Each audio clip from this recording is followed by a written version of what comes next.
Hi, Wicca. I actually made it on time, too. I had to run around and tend to the dogs and tell the children that this was happening to not come blasting in on me. Like, if you need me, do it quietly.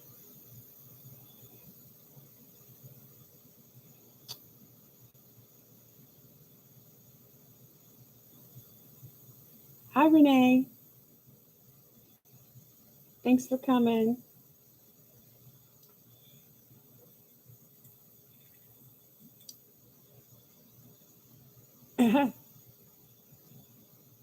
I was just saying, I actually made it pretty much on time myself because I was running around tending to children's and dogs.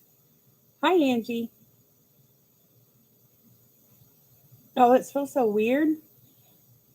I mean, I've been making some videos and stuff, but I haven't done a live in so many months.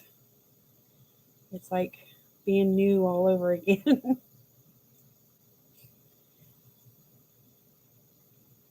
So I'm a little torn. I printed off. Hi, Tammy. Thanks for coming. Didn't mean to rush you off of yours. But I printed a bunch of PDFs trying to figure out what to do. I've been thinking about it all week. And but yet I'm still torn.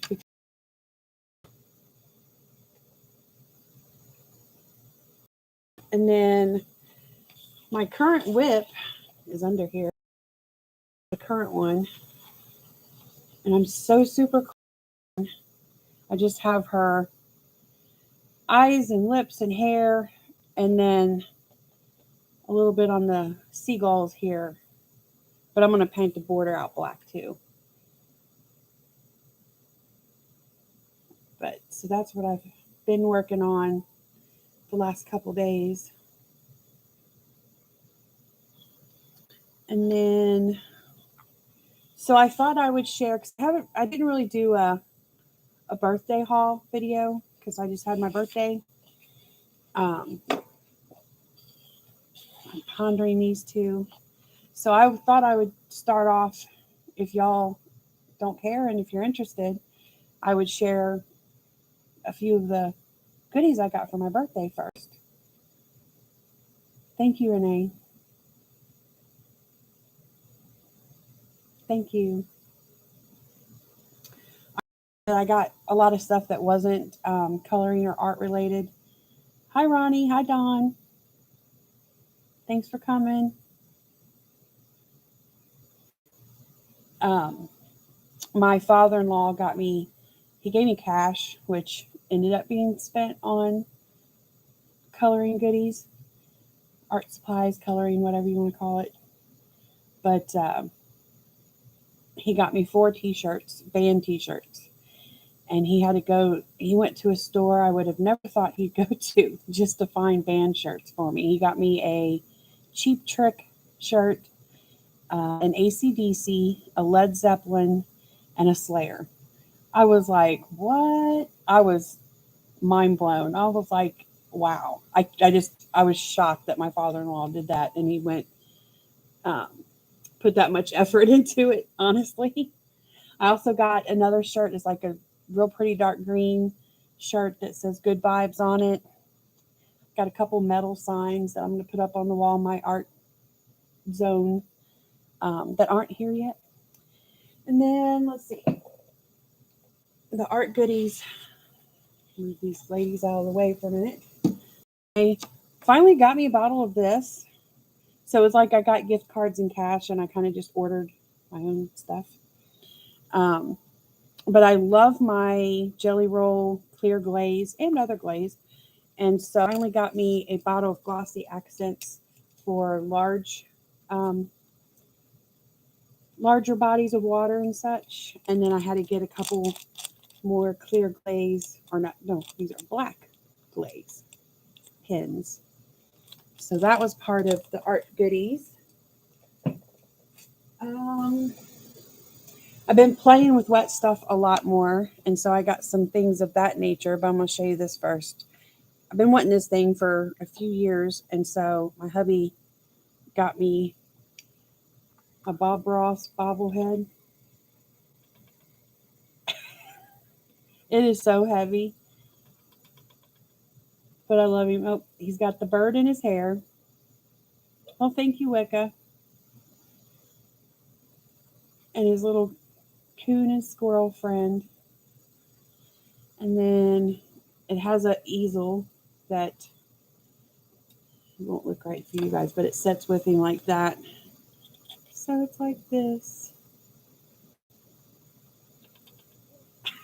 And I have my Bob Ross sitting right next to my coloring corner with Renee rainbow pencil holder. That's awesome and nearly full of pencils because it gets used all the time. I keep a lot of pencils in that Renee that I use a lot, like all my skin tones and my blenders and my whites and blacks and just certain ones that are just their own group constantly, basically. So it's cute. And then,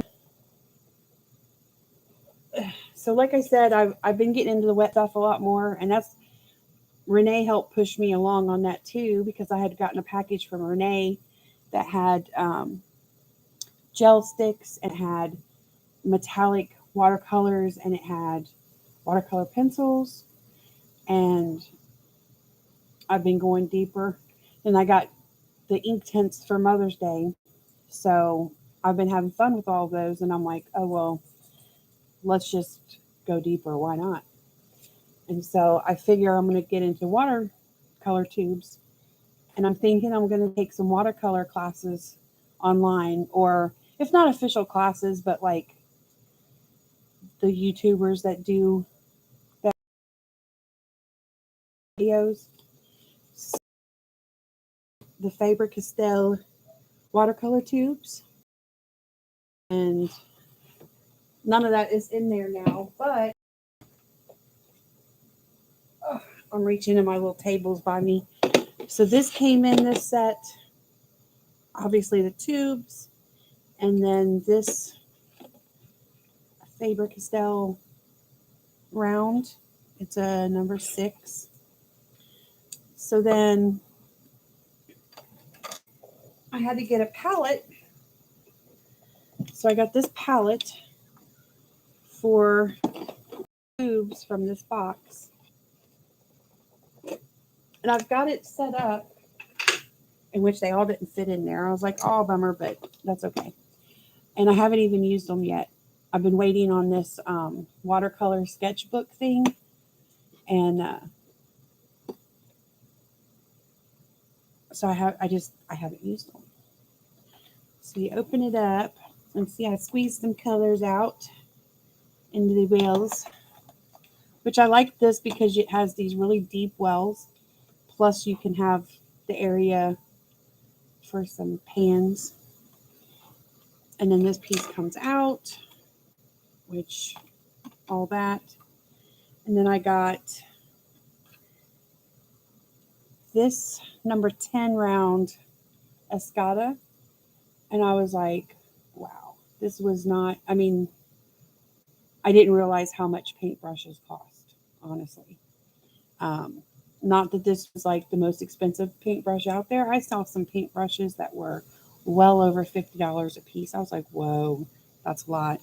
I'm not venturing into that bracket. It was a lot more than I thought it would be still. So it's an Escada, like I said, but I love it. It's so pretty. It feels good in the hand.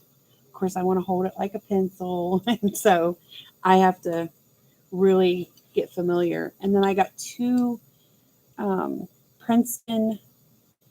This is a Princeton dagger striper. And it's that.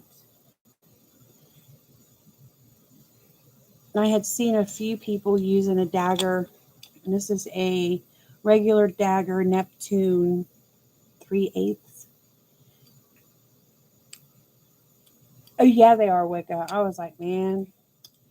But I was wanted to go for the dagger because I was seeing a lot of people I was watching on their videos, the way there's so many different ways to work it, and getting different like leaf and flower petal effects and all that jazz. And I was like, ooh, I need one of those. So I got them.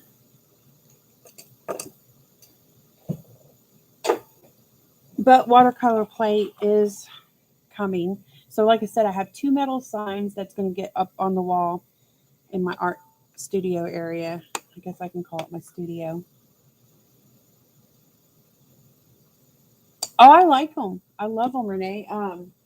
I have this big, it's like this big around clear glass ashtray, an oldie. And I don't know, I got it at a yard sale or I'm not sure, but it come like that.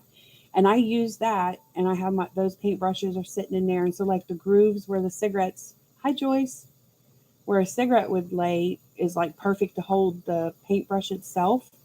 And I can even put paint in this big glass thing if I want. So that's kind of what I use as my paintbrush holder, whatever. I've put acrylic paint in there. If you watched my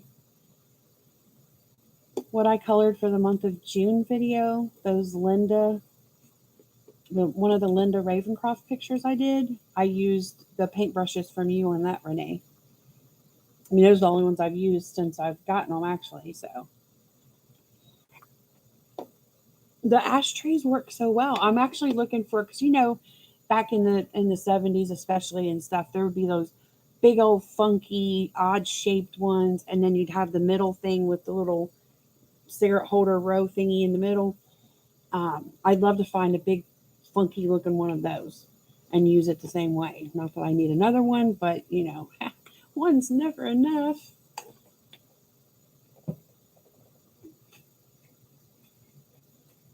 And then pretty much, oh well, my sister-in-law got me those, some Moonology Oracle cards, which those are super cute. Love those too.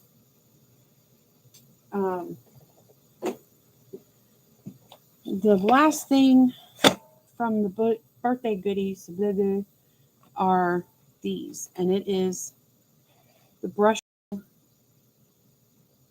crystal color. This is a 24 pack. So they're all these little white barrels. And so I took Posca markers and marked what color family they are, at least, so I knew. And then I had seen someone else with these, and because it's a fine powder, they were like, get you some push pins, put it in there instead of opening up the whole big section and dumping and having a huge mess, because it just takes a little bit. So you just got that, and you sprinkle out of that hole, which this was a great tip. Once I got my hands on them and I started playing with them, I'm like, oh, I'm so happy that I watched a video of somebody using these and they did this, so I knew.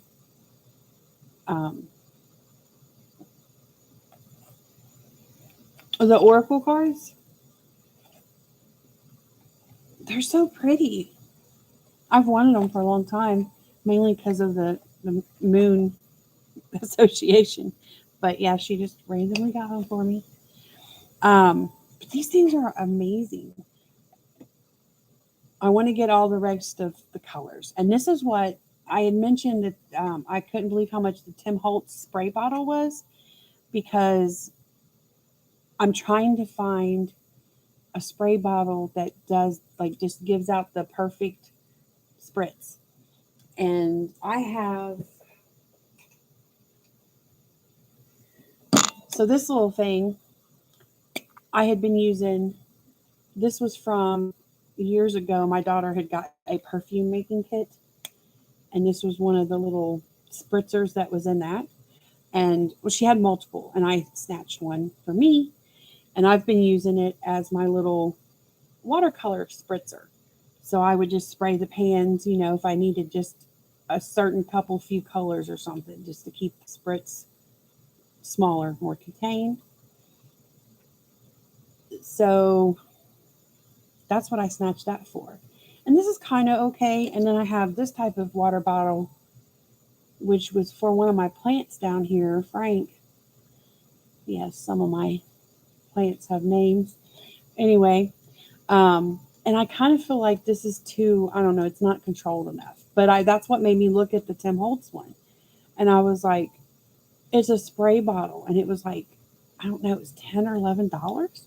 I'm like, for a spray bottle? I was shocked. I was like, what? But apparently there are spray bottles out there that's going to do what I want. I don't know if everybody's familiar with these, but I love them. I want to try to do backgrounds with them, let it dry, and then print a picture on and then color. That's one of my intentions. But background play is a lot of my thought with these. I can do a quick demo if somebody wants to see what these do. I can show you real quick. Doesn't take but a second.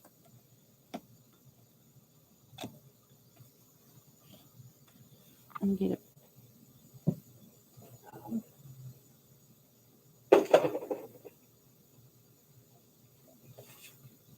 Oh, and I did swatch. I'm going to swatch my the Faber-Castell tubes. I'm going to watch them in the sketchbook that I'm waiting on to arrive. But I did throw them down on a piece of cheap watercolor paper. So these are the colors that's in that set. And I really like this green. And I really like this coral too. So these are all the colors that I didn't fit in that palette. And these are all the colors that did fit in that palette. And I might trade a couple. But I want to get a bigger palette. And as I collect tubes, I'm figuring I'm going to end up with a palette that can hold more, has more wells. And then eventually have mixed brand tubes all up in there type of situation. That's how I'm thinking. And when I say cheap watercolor paper, it is this. I gotten this a while back because they had a big sale at my Hobby Lobby, and you see here, I got it for $2.57, and I was getting the spiral bound Strathmore mixed medias. I was getting those for $2.50 also on that sale, so I had stocked up at that time. So the brush shows you could make them on a palette and dip into them even if you wanted to also. But my favorite way is you get one, sprinkle some powder down. I don't even know if you can see that. And it doesn't take much. I'll try to hold it up so you can even see. See that little bit of powder sprinkles there? The tubes.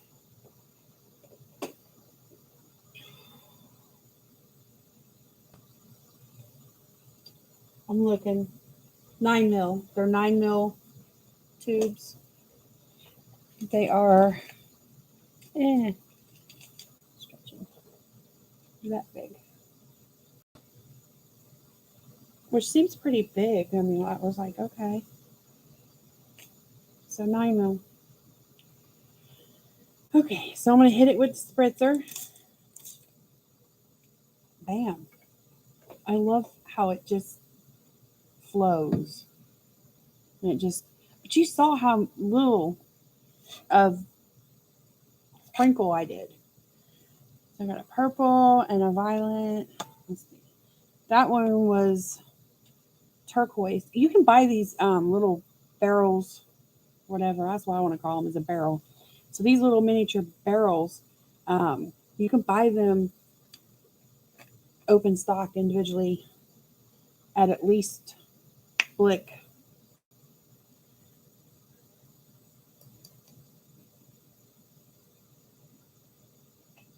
They're kind of pricey, but they're not horribly bad. And considering how little you have to use, I mean, look at that.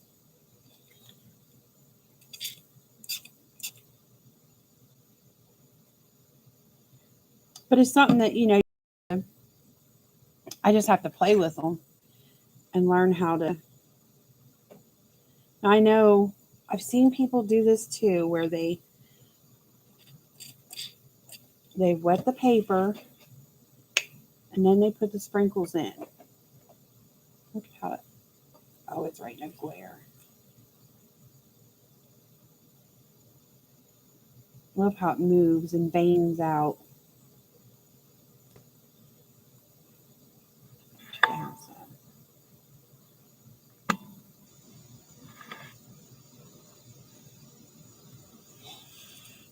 But I don't know enough about them to know which way is my favorite way quite yet. We'll do one more real quick. I got to get a red out since that's my favorite color. And Tammy's. Grab the crimson. Yeah, I've played with, letting them run, mix and stuff. See? I have noticed that they're pretty good about staying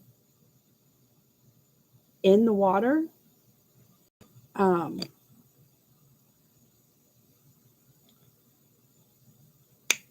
going to do another powder down first. This is vermilion in the orange family. Yeah, I think it's the emerald green.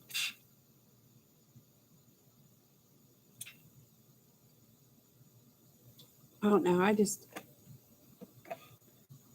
put that down.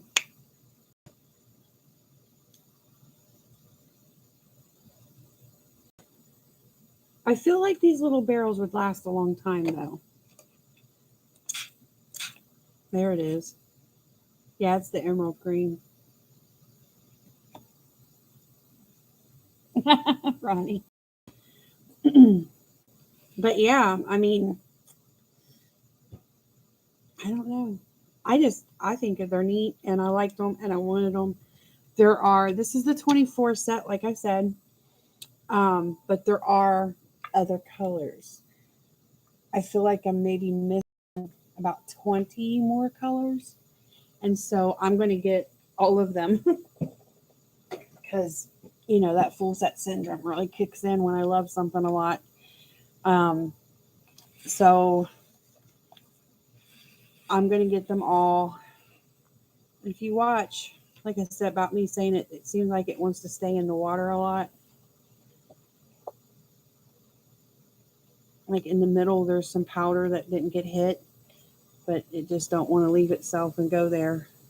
Oh, I lie. Now the green's going.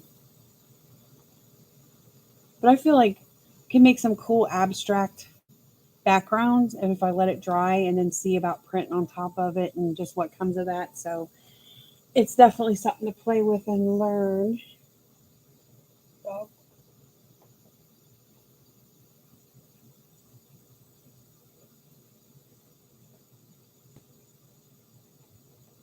trying to figure out where to set that without my dogs getting on it.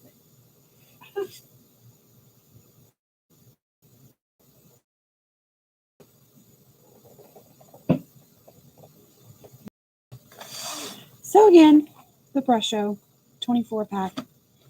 I love them. And I want to acquire the rest.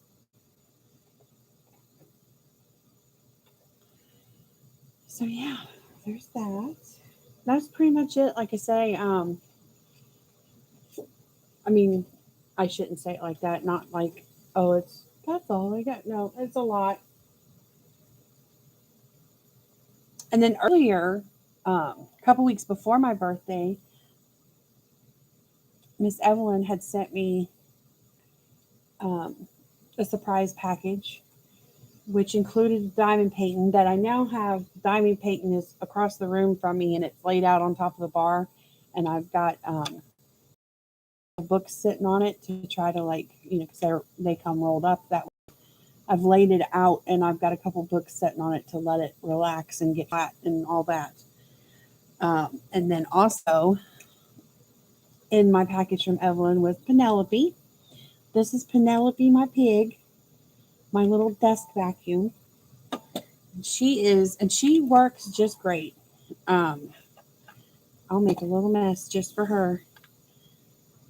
I've had plenty of accidental messes. So I've used her quite a bit, Evelyn.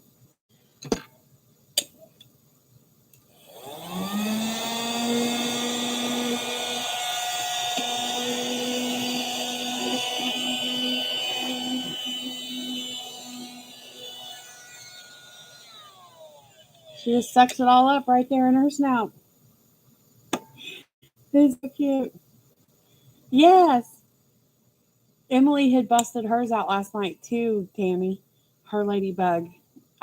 She named hers Lucy. Lucy the ladybug or Lucy Bug. But mine's Penelope the pig. And I love my little pig. So she sits right here with me. So I got my Bob, my Renee pencil holder, and my Penelope pig all together here.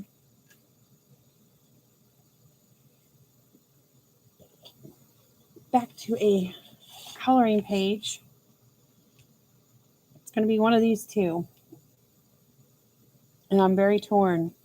I like them both. I like all the pages I printed out, but I was like, ooh, what to pick? I don't want to pick something that's too detailed. I don't want to pick something that's not enough. I don't want to pick, I'm like, oh my gosh. I want to get both of them done this month, though. Oh, yeah. See, now you know what a Penelope is.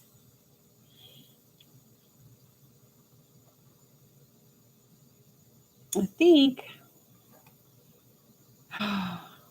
What do you guys think? Horn girl or beach girl? Water girl? It could be a lake. We can't call it a beach. It almost feels more lakeish to me. So we lake girl or horn girl? Wet or horny? What do you guys prefer? Oh. I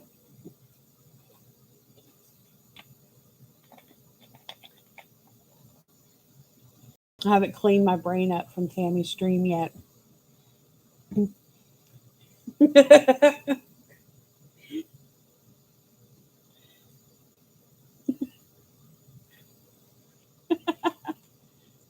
True. That is true. You were quite horny on your stream, Tammy.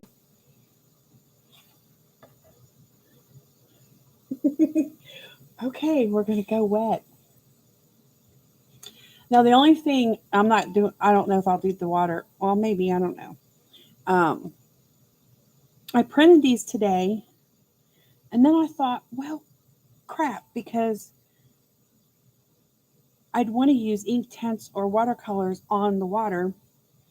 But now I'm worried about, how scared should I be, y'all that are more wet experts?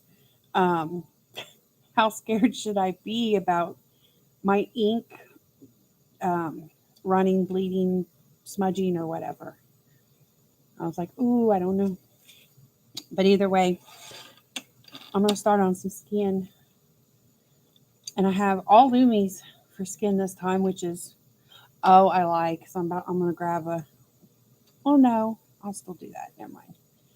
So it's all my Lumies that I'm using. I've got burnt ochre 10%, burnt ochre 50%, burnt ochre, just straight up burnt ochre. And then I got burnt sienna and a russet, maybe. Don't know if we'll get to that one.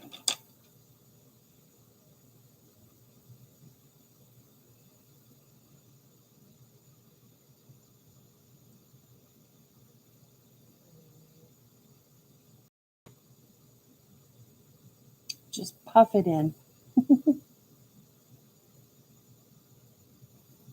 Hi, Melissa. Hi, Christina. I hope I haven't missed anybody. Hi, Joyce. It's not printers. It's just it's a HP. I don't know. It's a big mammer jammer, but that way my husband could print um, spreadsheets and stuff off, make copies of his work stuff too. I had to be nice and get a one that was functional for both of us, but it's a regular ink printer, not a laser thing. So yeah, I'm gonna go over her with the burnt ochre 10% and kind of just give her an all over base before I start taking her into the ugly phase. And of course, I'm going pretty light. So it has been a minute. I've, got to see people around other lives once I started venturing back out into that, even because I stayed away from that too. I just, my mind wasn't there. I just I tried to put somebody's live on, or this is early on, months ago, and it wasn't no different than staring at the wall for me. I was clueless of what was going on, so I just stopped bothering for a while.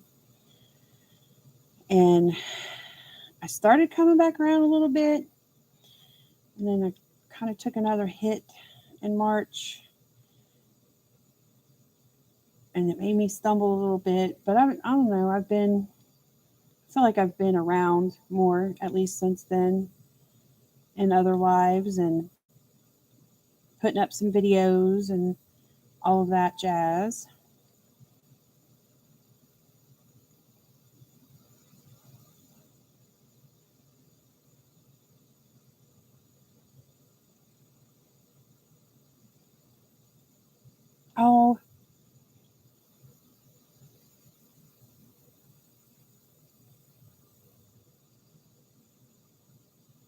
Oh, have you not seen the brush shows before, Melissa?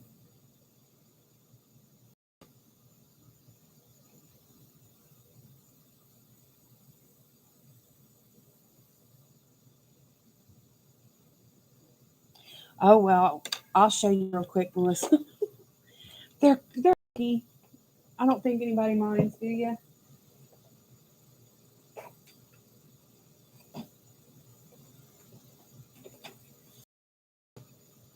Grab another piece of paper.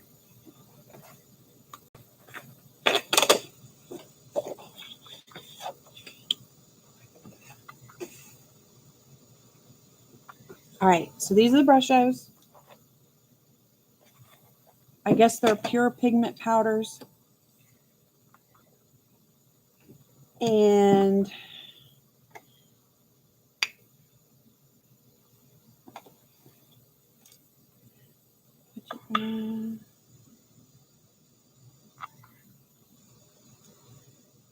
sprinkle some powder on your paper.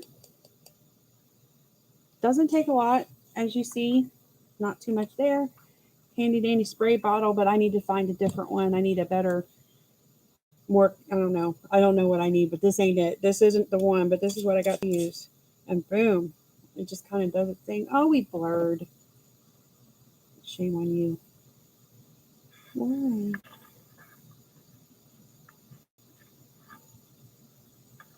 Come on, focus.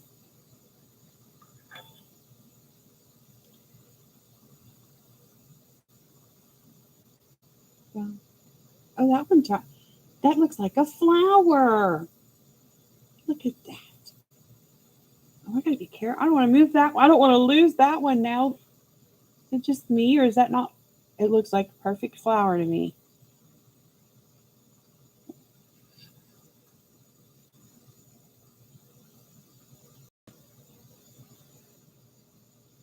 Well, that's for as far as the mess. I mean, it was meant that you open this whole entire big area. No, it's just straight dump, and I was like, oh yeah, that would have been horrible. So me finding the tip from, and I wish I knew, just some random video I saw where they were using these. The tip was to put a push pin in the top and just sprinkle out the little hole. That was like an excellent tip. Hi, Marilyn. So I'll show you another color, Marilyn. Or, yeah, Marilyn and Melissa. Try to see. You know, I haven't looked at the black. So let's see what the black looks like. Comes with a black, a gray, and a white. Not sure how often that would be. But, oh, that's like all kinds of colors. There's blues and oranges.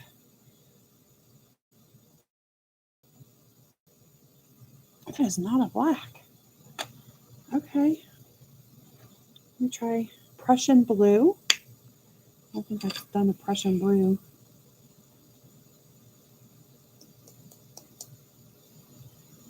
I have to preserve my little flower over here now.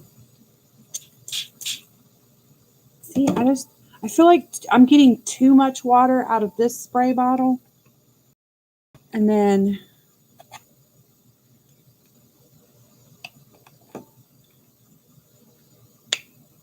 where's my other one? If I use this spritzer, my little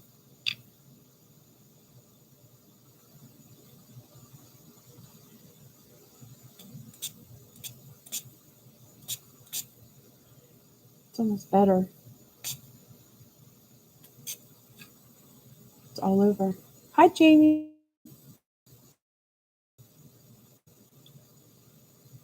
So maybe that's part of the problem with the blue one is that it's much water. I'm getting quite a puddle. This one is a little better for less water. I think I like that more, but just got to find the right one. So that's brush show, Melissa. That's basically what it does, but I got 24 colors, and there's I'm guesstimating like 20 more colors that I don't have, but you can buy them open stock on Blick too.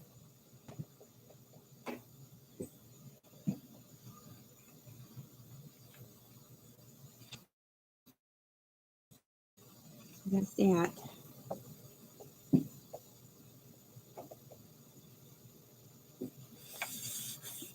And I did spray my area.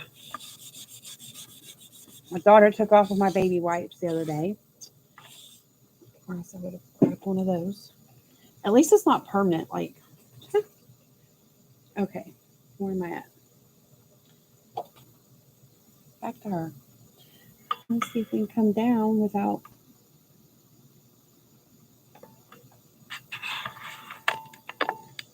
I had to play with this rig for a while today too, to figure out how I had things set up.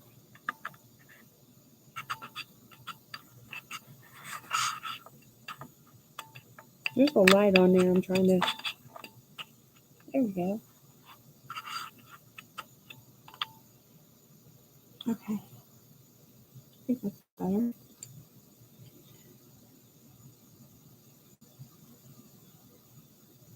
Oh.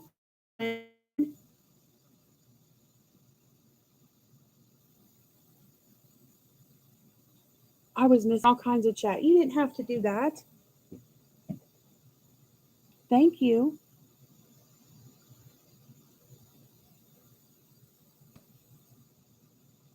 Yeah, it's so true, Marilyn. The coloring Oprah.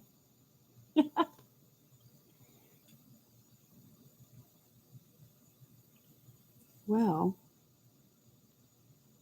definitely gonna have to play with and learn on. Just like I've got to learn some watercolor stuff. I want to learn just what different brushes can do and the different ways that you hold or maneuver a brush, the different effects.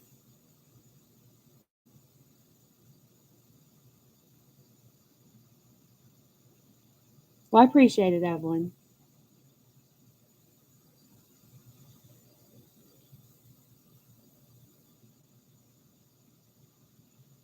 But the brush shows I'm going to play with. Like I say, I'm wondering if I could make some type of maybe galaxy or wild looking abstract background. And then once it's fully dry, um, print a PDF on top of it and see if I'm able to color on top. That's something I haven't done. I haven't tried taking pencils over top of the dried brusho. So I'm curious to see if I can do that, those play pages I just did, that's something I'll do on those is I will go through my pencil sets and give them a go over top of the brusho dried and see if they work, how they react and all that jazz. And if that looks hopeful, then maybe I'll be able to color on top of them.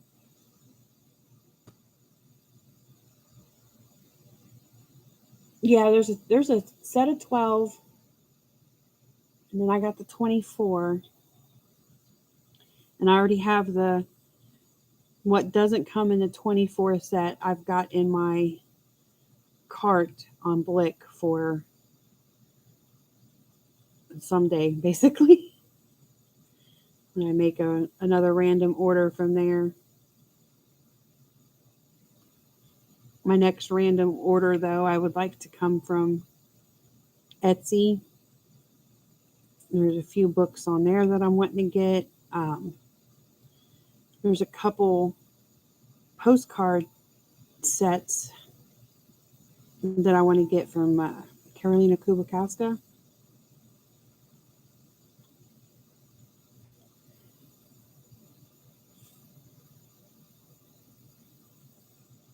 I'm really excited about the new Kirby book that's going to come out.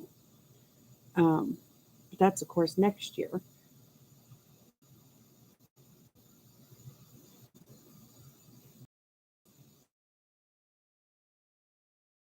But that Clara Makova is putting out a new book this coming fall, and so I'm trying to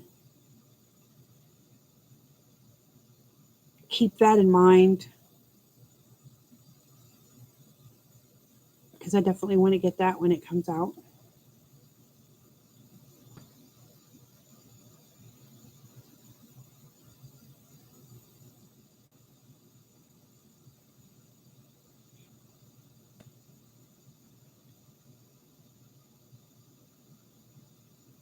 When I did the first watercolor page, that Linda Ravencroft's, the fairy that I did used watercolors, except on the hair, eyes, and lips. I was falling in love with it. I was just loving how it was going on. But I kept adding layers and layers to make it darker. And I was happy with that.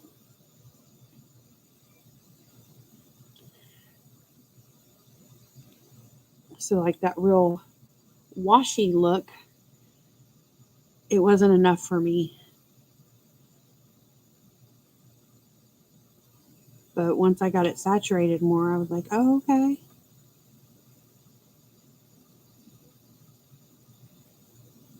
But I've been loving the ink tints too.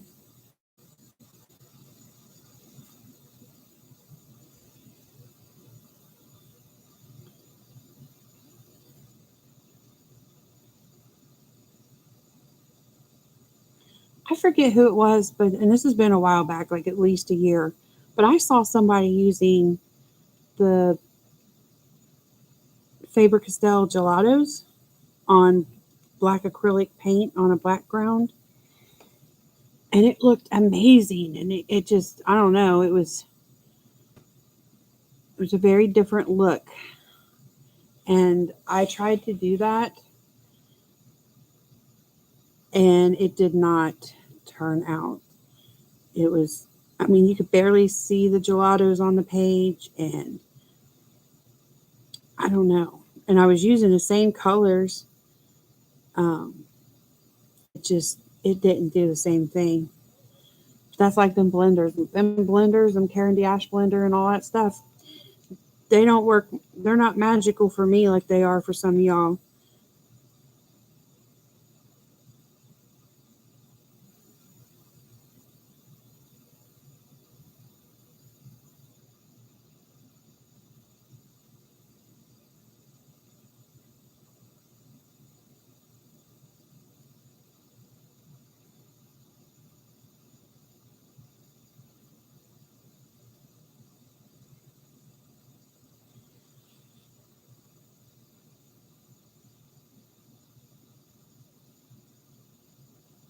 Last weekend we had our big my birthday / 4th of July party, and had a bunch of fireworks to let off. Went live on my Instagram, and it's still there in my videos if anybody's interested. The fireworks show we had. Let's see, last year, because we do this annually, and it's us and um, like 4 other couples, and it's the guys. They have meetings throughout the year.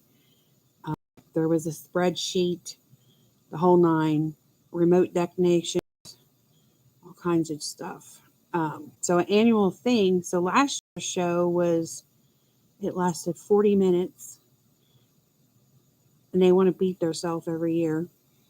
So this year's show was an hour and 8-minute long, but it was good. And that was a good time. There was volleyball and horseshoes, cornhole, swimming, good food, lots of family and friends. And it's like the same people that me and my husband have been friends with and hanging out with and doing holidays and birthdays with since we were in high school. Only, people adding spouses and adding spouses and kids. Otherwise, the same crew anyway.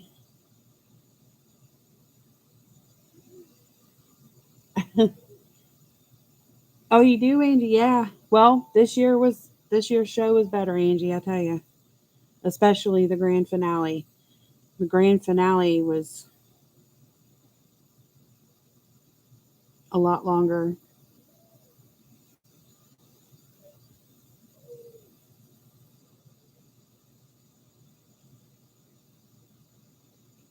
Y'all are probably just thrilled to see me coloring skin.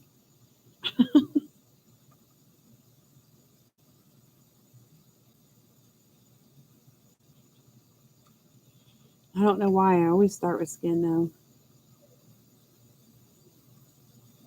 I think what it is when I was more of a newbie to doing portraits, not that I'm like an expert now, but I mean, I used to avoid them and I didn't do them at all just because I'm like, oh, I can't do skin and all that hair and so I just avoided them. And then when I stopped and I just freshly started, um, I'd work a page and be happy with it.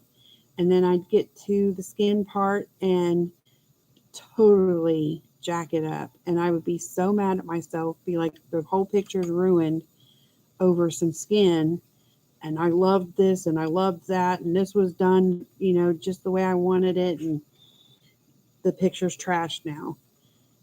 And I think I kind of have a habit of doing the skin first because of that. So I was like, if I mess up, then I haven't wasted the whole page. I can use the page to check color combos on or test something out on. And, meanwhile, reprint and redo.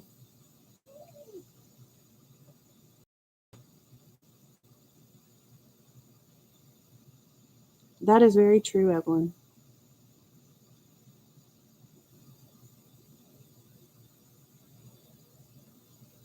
Yeah, we have been very lucky with that too, Evelyn. The friends, I don't know. We've been very lucky. I mean, like me and my best friend, we've known each other since we were like 12, but we weren't really, we ran with the same circles, but we weren't really friends then. But then when we was 17 and 18, we've been like sisters ever since we were 17 and 18. So, and her husband is my husband's best friend.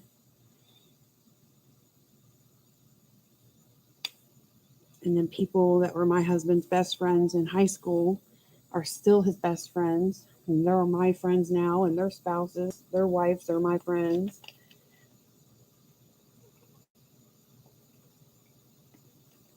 And then we mix and mingle them all together. We've been very fortunate with that.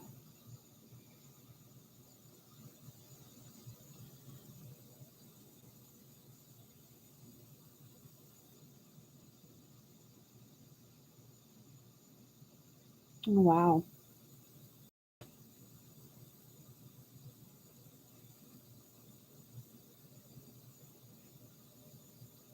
Oh, I bet, Marilyn. 50 years, that's a long time, Evelyn. Sorry to hear that. That's a hard loss. I hope we get there. I think we will.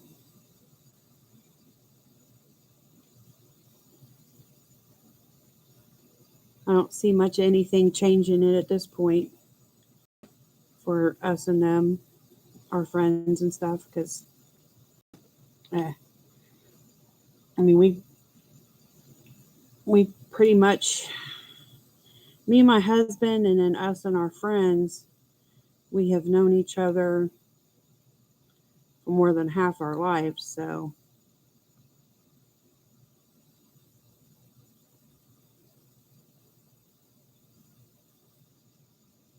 I think it's going to last.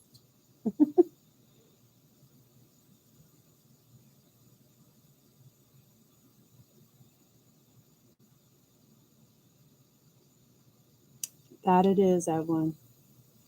Absolutely. And you know, they say there's so many cliche things that are said, and most of the time with best intentions at heart.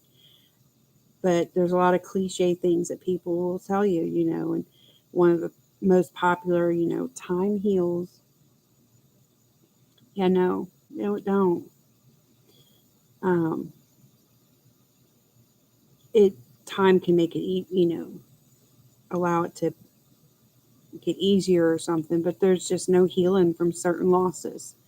And that's what I've been dealing with on my end with everything that's went on over the last several months, is that it's not about healing. It's about learning to live in my new reality. And my new reality without these people in it is, that's just how it is. And I have to learn to live with how it is now.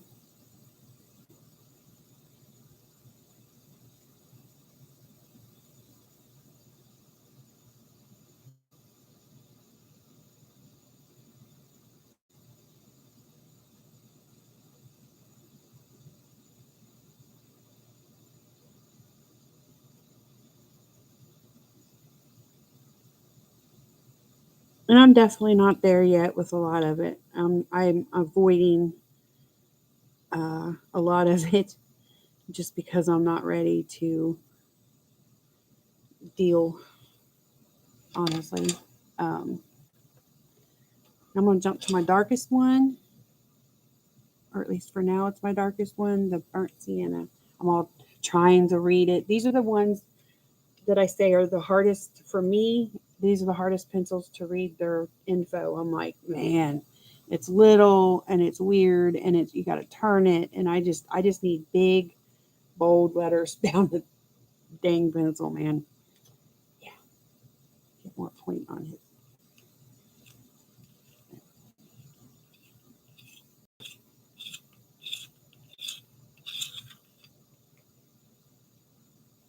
Oh, bye, Dawn. Take care. Thanks for coming by.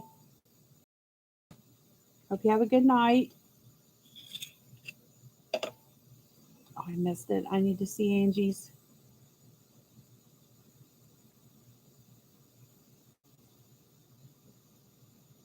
Yep.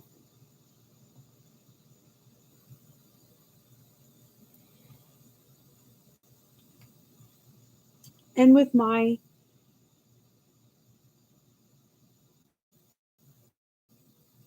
stuff,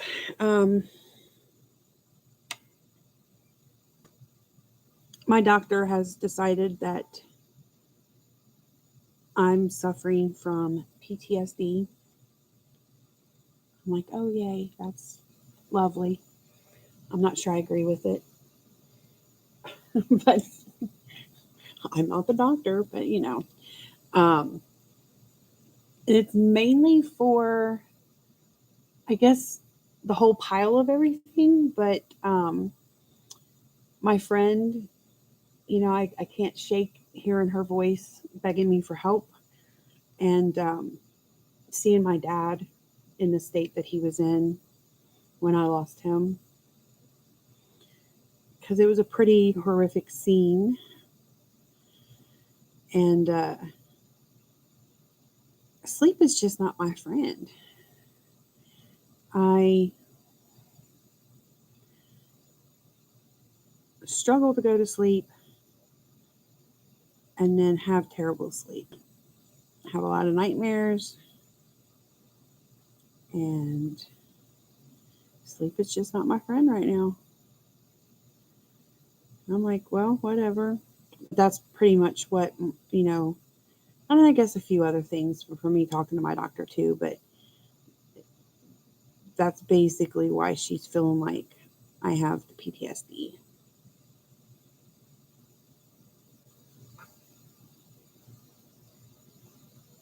But, like I say, I don't agree necessarily. I'm not taking, I do have a natural now from the doctor sleep aid. It doesn't work. And otherwise, I'm not taking anything.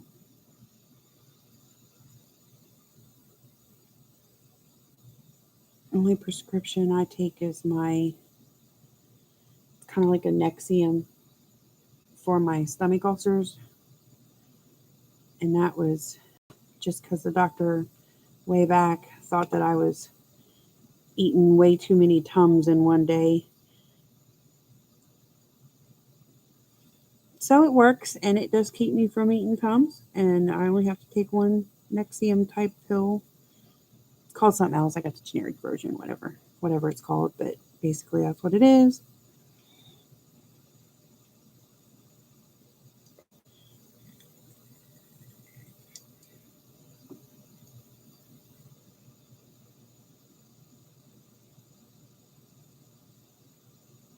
I have, but that's life, ain't it? I mean,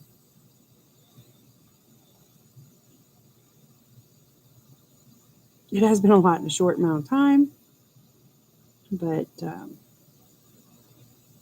and then I was like, man, I went back and I'm like, well, I can't go back. This was last weekend. I'm like, well, it can't be this weekend because Saturday, that's our big party and fireworks show. And I'm not going to be home. And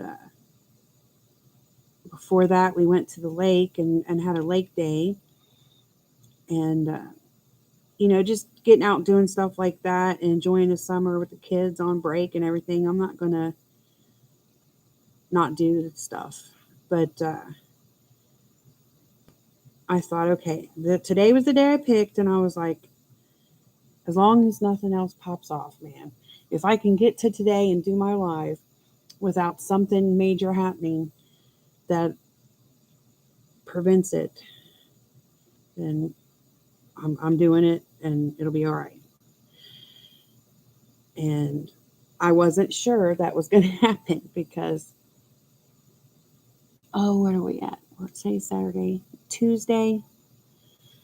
My mom was taken by ambulance and she was put in ICU. She's got a lot of fluid on her lungs, um, congestive heart failure, and they talked about putting stents in her heart. I don't know how many, but at least putting one stent in her heart. And then they come back, and I was on the phone, was it yesterday or the day before, and the doctors were saying that they can't do that, because even with her needing that, they don't think she'd survive the procedure. And it's like, well, now mind you, I'm in Ohio and she's in Florida. It's about 18-hour drive from here to there, roughly.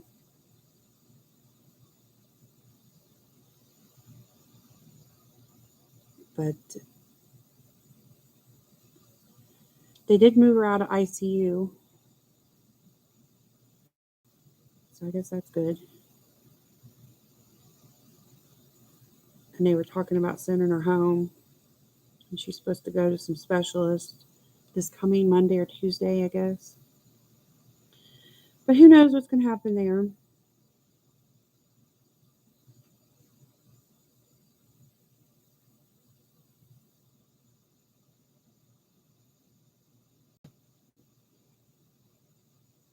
And I just feel like, well, whatever's going to happen is going to happen. Hi, Kenny. How are you?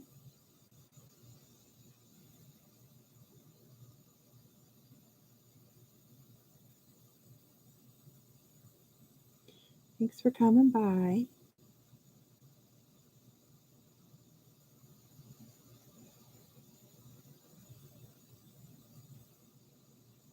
Sitting here touching on all the rough stuff at the moment, I guess.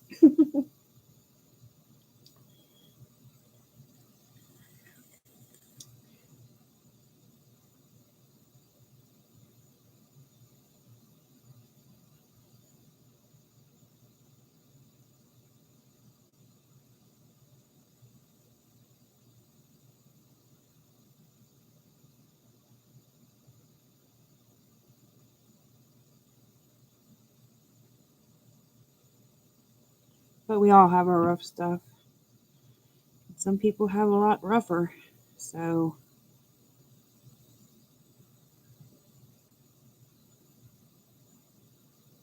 I mean, I think about my niece. Um, it was my brother that we just lost in March. But he left behind a 12-year-old daughter. And it's like, I'm still dealing with everything from my dad and everything, but I'm a grown woman. And I'm a daddy's girl. But I mean, I'm still a grown woman, and she's a 12-year-old little girl, and she's dealing with it, man. And I couldn't imagine losing my dad at 12. And she calls me late at night, sometimes quite a few times a week, and talk about her dad and stuff, and how she's feeling and what she's thinking and all that.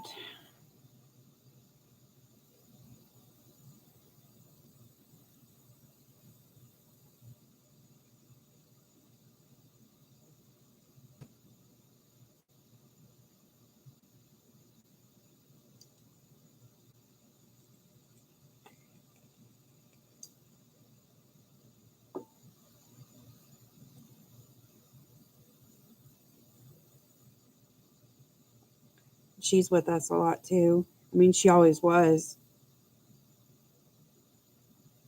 When it came to her and her dad and my husband's mom and stuff, who we lost a couple years ago, we all got together like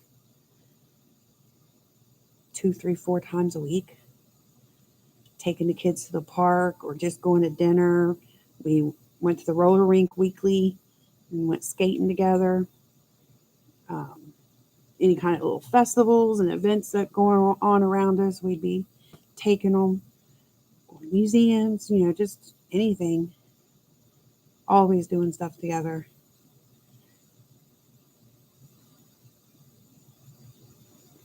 All the kids, my niece, they're all been heavily affected by all the loss lately. Sent my son a few weeks ago um, to the camp. That's pretty close to home, actually, but it was sleepaway camp. And we dropped him off on a Sunday. We picked him up on a Friday. And oh man, that was so nerve wracking for me. He's never been away from home more than 2 nights. And so he was gone 5 nights, and it drove me nuts. I won't lie. I was just, I just wanted my kid, man. But I knew he was having a good time. Do all kinds of fun stuff. He was shooting BB guns and archery and riding horses and canoeing and ropes course and zip lining and just all kinds of stuff. And they do like chapel and flag ceremonies every morning and just all that. He was having a great time. Meanwhile, I was here just like, I want my son. I want my baby. But first day in, like I said, we dropped him off on a Sunday. And we got called Monday. And I had to talk to him on the phone, and my husband stopped by on his way home from work and seen him because he had a little bit of a breakdown at camp. And it wasn't so much, what's the little, it's part of her arm. Wasn't so much homesickness type of breakdown, but I don't know. I don't even know how it came up, but for some reason, his head got stuck on the losses, and he was just a mess. He was having a moment over his uncle, over his papa, my dad, and over Rocky, our blue and gold macaw, because he was quite close with Rocky too. They had their own little thing. I don't know. I think being away from home and stuff, he just kind of got overwhelmed, and I don't know. But that just kills me, I just I got to think of the kids. And they've talked to a grief counselor. We've done a little bit of that. But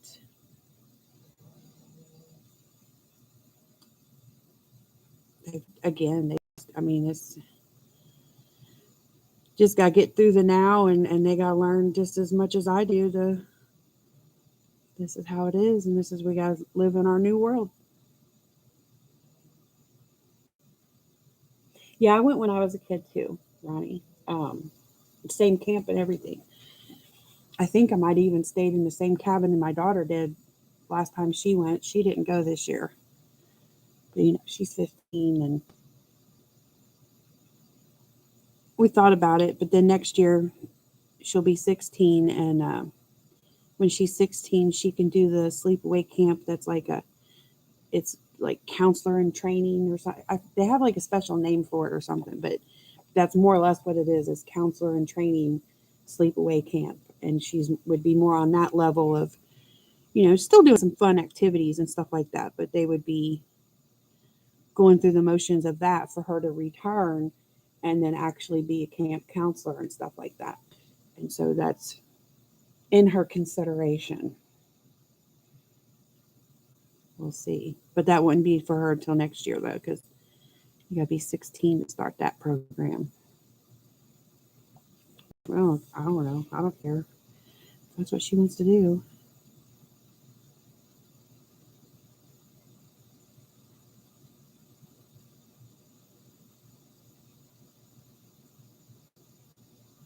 I'm just glad it's close. I mean, we could drive there in less than 15 minutes.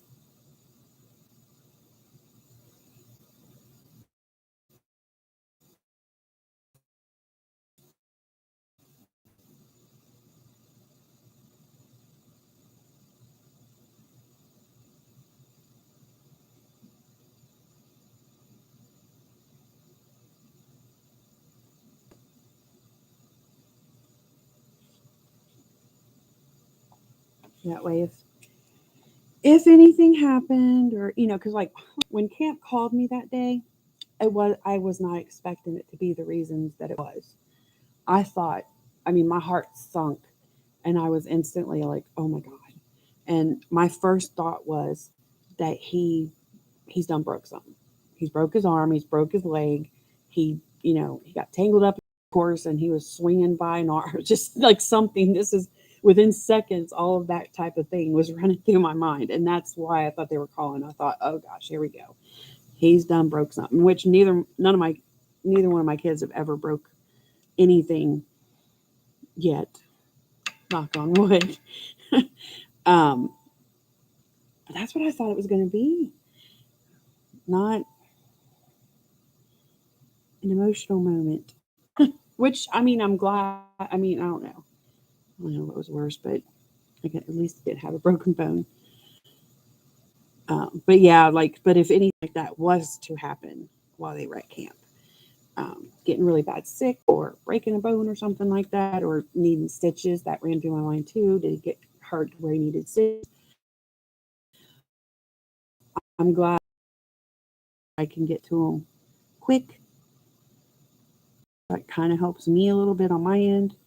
But either way, I still miss them, especially when they both go. Oh, that was rough. When they were both gone to sleepaway camp, the same. Oh man.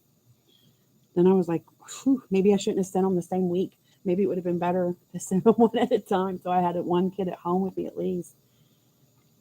I'm just used to having the kids with me at all the time, other than going to school.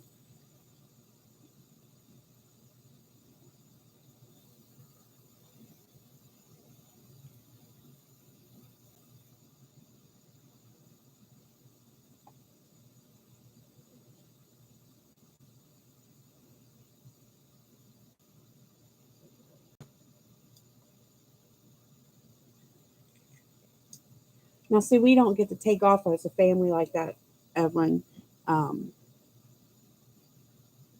if there's any, our longest one was me and the kids went to Florida and went beach hopping for 10 days. But then a lot of weekend adventures, it's me and the kids. Or like around Christmas time, my husband takes the kids and my niece and stuff, and they go down to Tennessee where his dad and stepmom live and have like 5 or 6 days down there as kind of like a Christmas visit. But one of us has to stay home because of the animals. We have always been, I used to have critter sitters,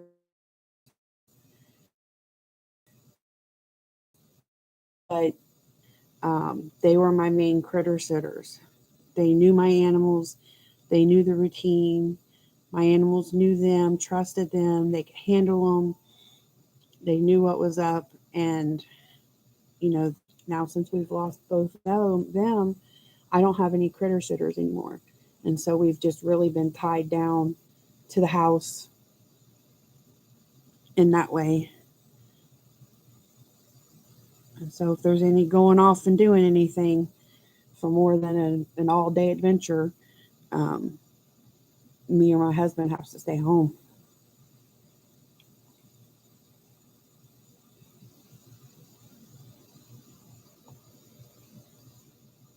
We used to do that kind of thing all the time when I was a kid.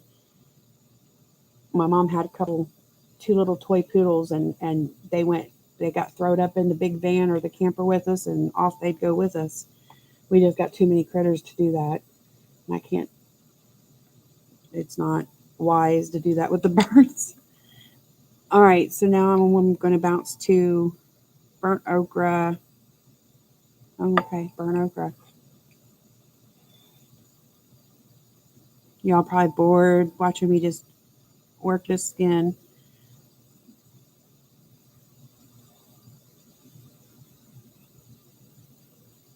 This little bitty skin area.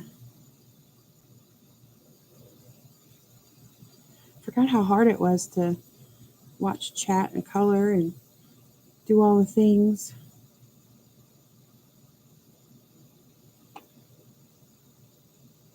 We are definitely getting more into the ugly stage. I've learned not to freak out about it as much. I have more faith now, like, it's all right. It'll work out. I'm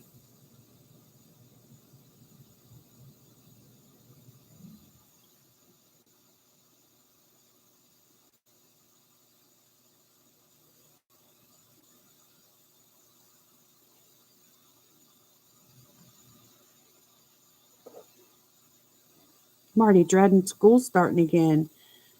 Might go back August 15th. I'm like, man, that's just not right.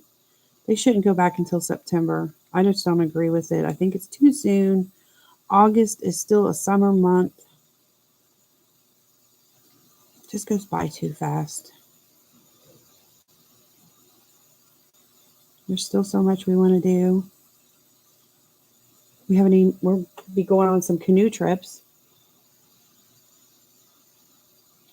And just found out that the place that there's a few places we go canoeing from, but one of our main places, the most traditional, at least twice a year spot, and we'd even have one big, huge family gathering where there's like 30 or more of us in a group going together. They've changed all of their stuff. They don't even do canoes anymore. It's all kayaks. No pets allowed now, which before you could bring your pet. And I always took my little Penny Poo with me. She's got her own life jacket, and we'd have the cooler in the middle of the canoe, and she'd sit up on top of the cooler and like, Captain Penny. And so no pets now, which that one's not too horribly bad. I can handle that. And then the biggest one, besides no canoes and kayaks, only is 12 and up. They never had an age limit before. It was always a weight limit. They had to be, I think it was like, I'm going to say it was like 45 or 48 pounds was the minimum, that weight limit, for them to fit into a certain life jacket. And now they have an age limit for 12 and up. And I was super upset about that because my son is 11. He didn't turn 12 until November. And he was so down when I told him that. I don't know. I don't understand it. And I haven't heard that there was any type of incidents or something specifically with this now kayak rental place. So I don't know.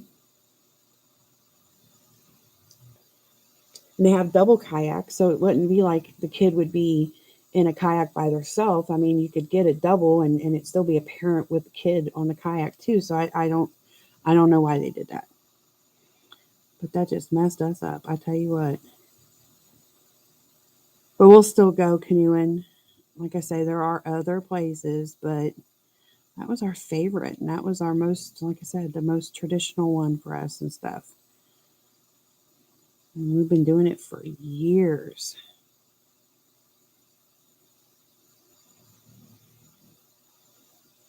Before my son was born.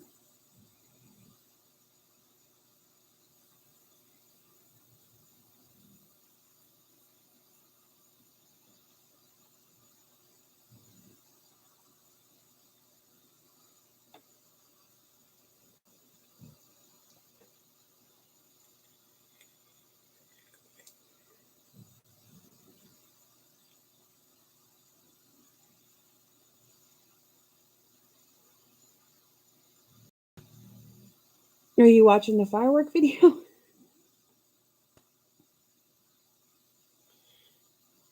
If you are, Joyce, yeah, there's a lot. Or you just having fireworks over at your neighborhood still. We haven't had it so much in our neighborhood.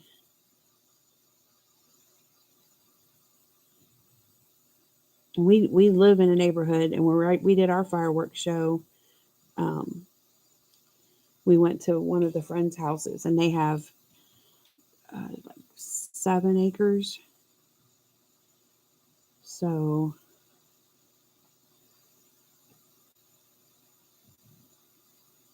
it's not quite as residential there. And the neighbors they do have, we're all sitting out in their yards watching ours.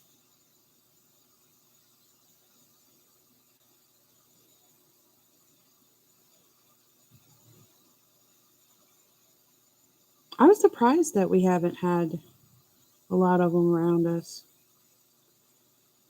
We've been here 2 years now. And at our old place, man, couple weeks leading up to the 4th of July and for weeks after the 4th of July, nonstop. But not here.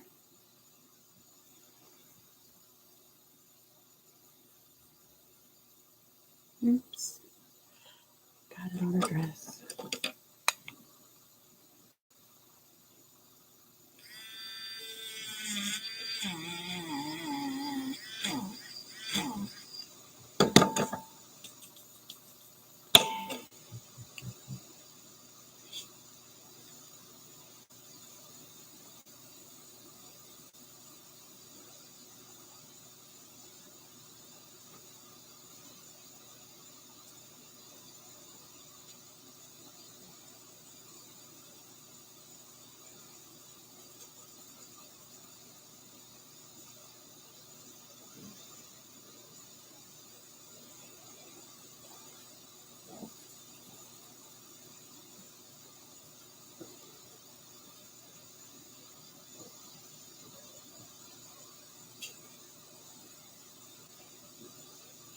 I love fireworks, but I do feel bad for the critters and the people who do not enjoy them.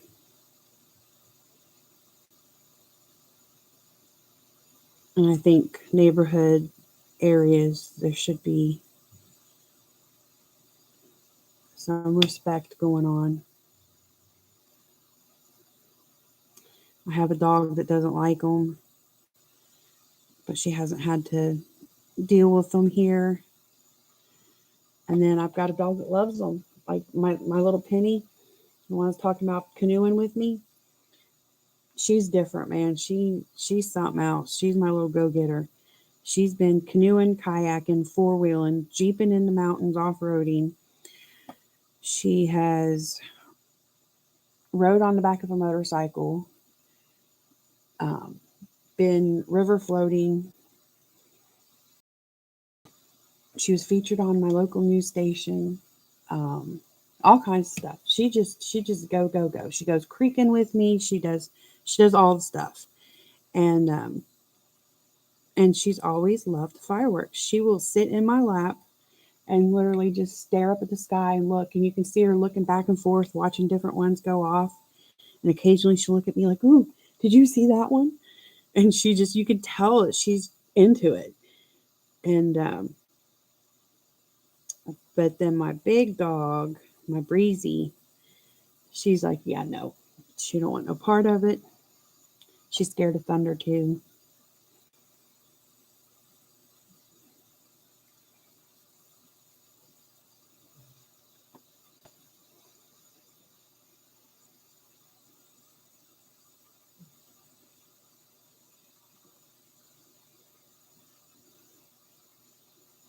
And Breezy hears bad thunder or something. That's what she'll do. She wants somebody to hold her like a baby. And she's not a small dog, but she thinks she is. My small dog thinks she's as big as a grizzly bear. My big dogs think they're little tiny lap dogs. Isn't that always the way it works?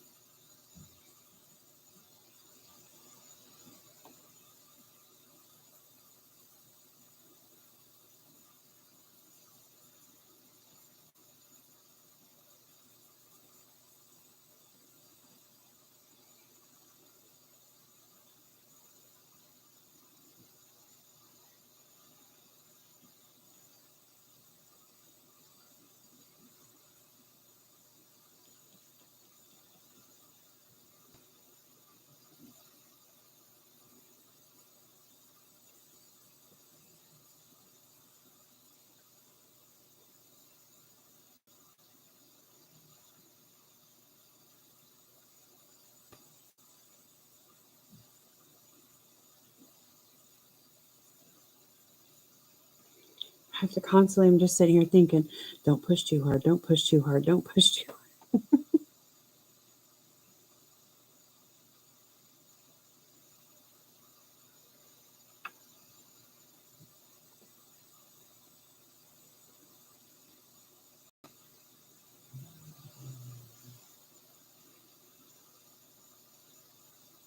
It was kind of funny. We were, anybody that was just in Tammy's before this, talking about cussing and stuff.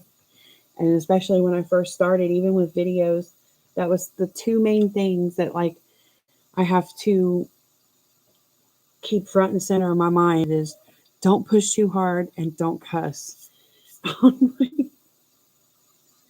Have to make a point of that.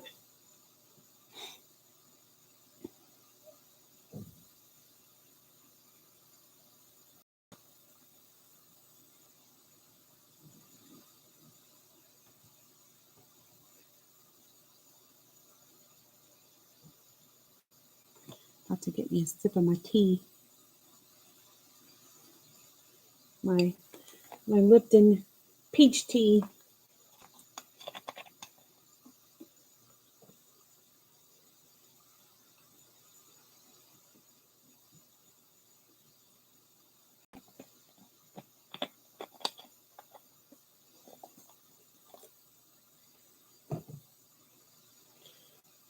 I drank that one and the green tea with citrus. It was supposed to help keep me off of pop, and I did quit pop for quite a while, like over a year. And then I don't know, one thing led to another, and I started drinking pop again. Soda, pop in my parts, but I want to get back off of it. I started drinking pop again. I don't drink as much as I used to. I mean, I used to be bad. I could slam me a 12-pack of cans every day. And I was like, oh, that's not good. It's like, I got to get a handle on that. And like I said, I did real good for a long time. And I don't know what happened to me. I just ended up back on it. But I still drink the tea. I drink the tea more than, the pop. Which I guess that's good.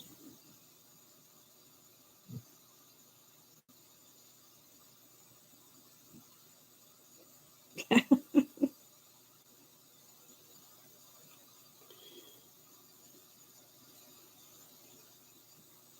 I didn't put so much conscious effort into it, it'd be a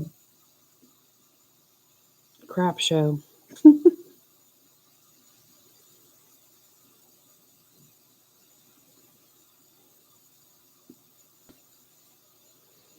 Well, I tell you what, when like I say, when everything was more fresh, like I mentioned, I couldn't even get into watching YouTube at all. It wasn't just people's lives, but just watching TV, watching YouTube videos of anything.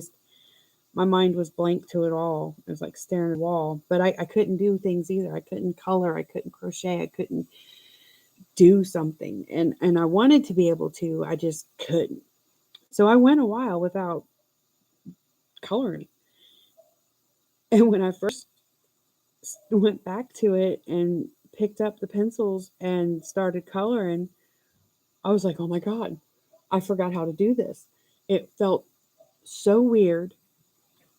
And I felt so dysfunctional with my pencil in my hand. I didn't, and I would look at my color combination notes and be like, okay, I'm going to color. I know I like this color combo and I'm going to use it. And I, it was weird. It was the strangest thing. I was pushing too hard. It was not turning out right. I was just like, what is wrong? And it took me a few goes to get comfortable with it again. I wasn't expecting that though. I thought, it was kind of like ride a bike or something. Forgot her little nose.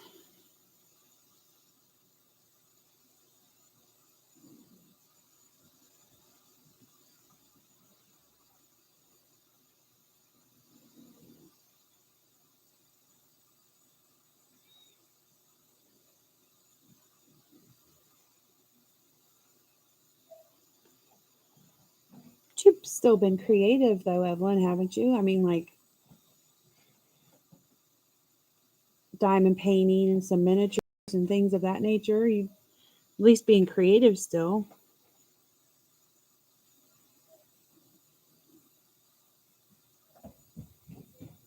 That's one thing that it was hard for me because it's like I wanted to oh, have creative, but I couldn't do any of it. I have an invasion. If it would be the sun. Are you fetching dogs? Take them out. Go ahead. Call them up. Come on. Fetching the dogs. Yeah, they're all running. Let me tell you. Go on, guys. Hold on a second. Go on, guys. Get up. Sorry, people of the internet. You're fine, Come on, honey. Mister. They gotta go. Yeah, come on. Come on, boo. Go. Mister, come on. Don't you want to go outside? They're all laying around me. I couldn't move my feet. If I'm on a rolly office chair, and if I rolled it an inch, I would roll on a dog's foot. Or Breezy Brewster. Come on, guys. Go outside. on a tail or a foot, snoring. Come on, guys. They going out now. Brewster. Yeah, their master is calling. Yeah, Come on, Brewster. Come on, guys. I just woke up from a good nap. we did. You got them all? I think so. Did Jill go? I think so. Okay. All right. Thank you. Bye, people of the internet. I might see you once more. Welcome back. He can be, Angie. He tries. They want. We have. Okay, so the deal is that. Did they get the blind one? Oh, I just thought I heard. Okay, so I got a blind one too. They're getting them, taking them out because then it's going to be their time to get. They're going to put them to bed, which means my little girls are going to get put in my bed, and big guys go to their bed because we have one other dog who sleeps with my daughter in her room, but she cannot mix with the other dogs. My big dogs, basically, they want to hurt her. Don't understand it. Don't know why. I don't know what happened to make it all, but she can't mix with the other dogs. Well, the big dogs, I should say. She can be around the other little girls.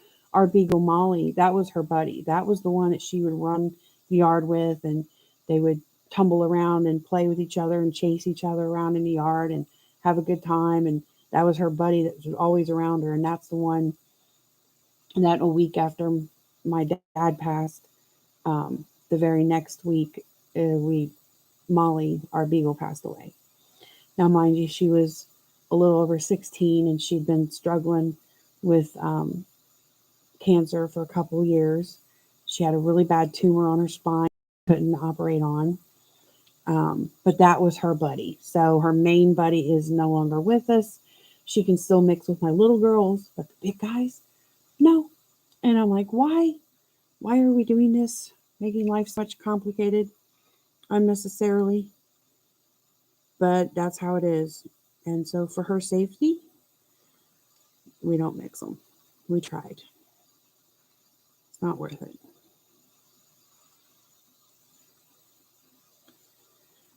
So the kids are taking care of the dogs, taking them out for another potty before she comes out and runs the place for a while. We're constantly doggy shuffling around here. Burnt okra 50%.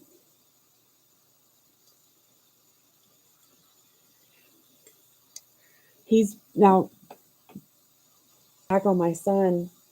Um, he's very adamant when we go out places, if we go, going out to a restaurant to eat, or even if we're going into some kind of store that doesn't have automatic doors or something like that, he goes out of his way to rush up there and hold the door open.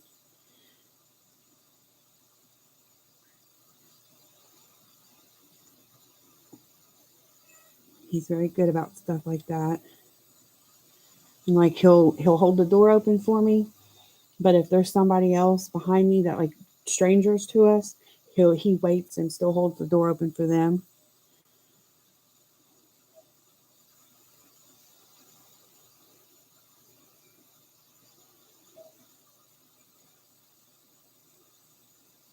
He's pretty good about stuff like that.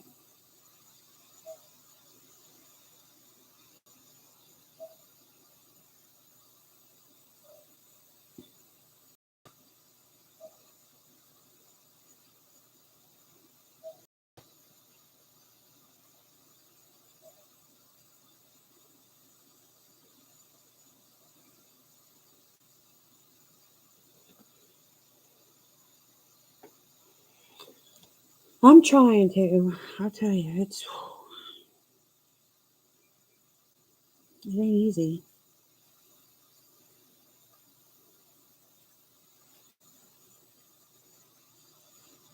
I think a boy is easier than a girl, but that's my opinion.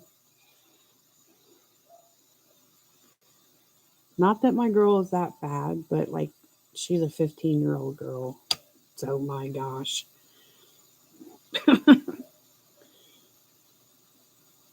She's not horrible either, though, but my goodness.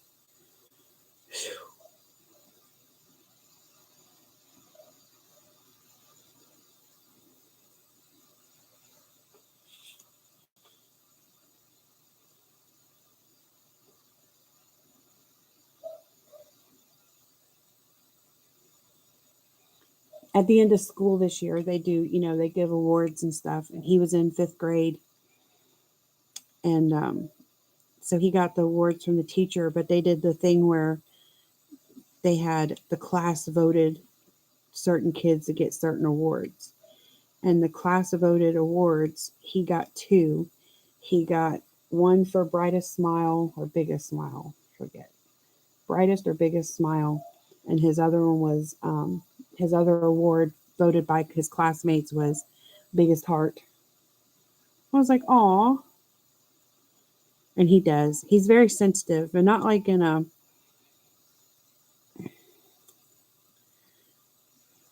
he's very kind-hearted and sensitive that way. So when I say sensitive, I don't know, he's not sensitive in certain ways, but he's tender-hearted. And I think I remember the first time he watched Beethoven, and he thought Beethoven was getting ready to be killed. He cried. Oh my goodness. He did not like that. But I'm like that too about movies. Like, I'm more likely to cry over an animal in a movie than a person. I mean, I know it's still a movie, but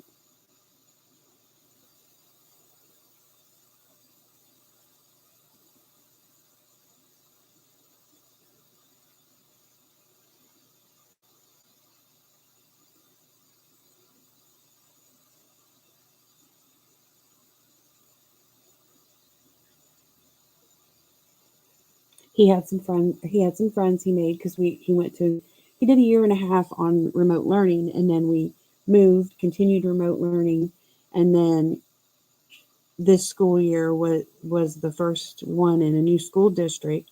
So he met all new friends and all that kind of thing. And he was so happy because, he thought he didn't know how hard that was going to be and all that. It was a new experience for him, and made some friends right away. And then it went sour, and he got hurt. But the issue was that these boys were talking disrespectfully about girls and some other inappropriate behavior. And he does not agree with that. And he spoke up and said some stuff, and he wouldn't participate. And so then they kind of turned on him and made fun of him for it. And then, as he put it, they ditched him. And he was hurt by it, but he's like, well, okay. Well, I didn't talk to you, phone. My phone's been talking to me like that for a while.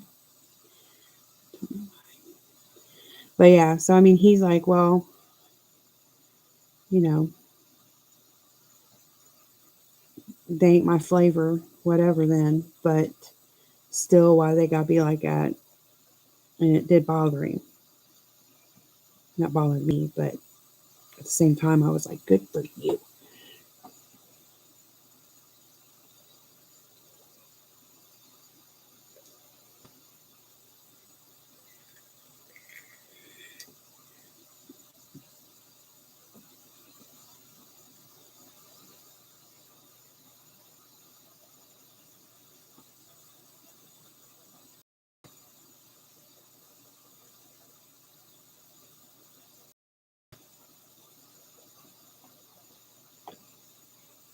He's got his little crush on this one little girl with fire red hair. She's a little pistol, buddy. He went to her house for her birthday party, and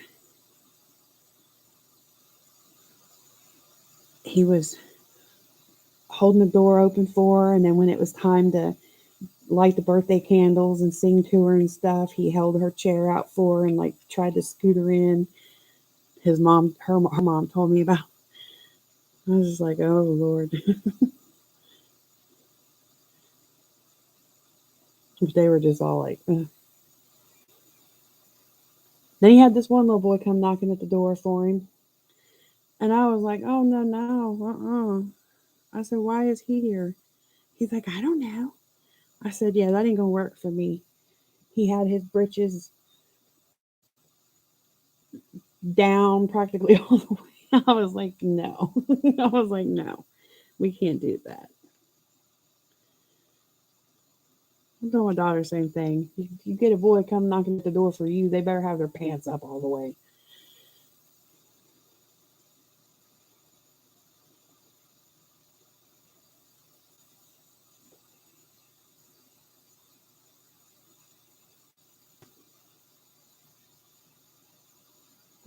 Oh, is it Journey or Bug's Life? Is that what you're talking about, Kenny? I feel like I know which one you're talking about. I can't exactly place the name. Hi, Jackie. I just seen you. How are you?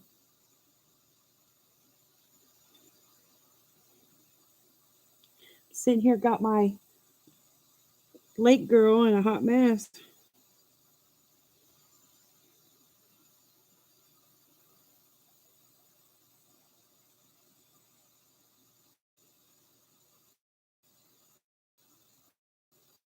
Y'all, I cried at Cujo. I felt bad for the dog. I felt so sorry for Cujo. Oh my gosh. Like, it's not his fault. When I was a kid, I can remember crying at Eeyore. Eeyore is one of my favorite cartoon characters, and Eeyore would make me cry when I was a kid. I felt so sorry for him.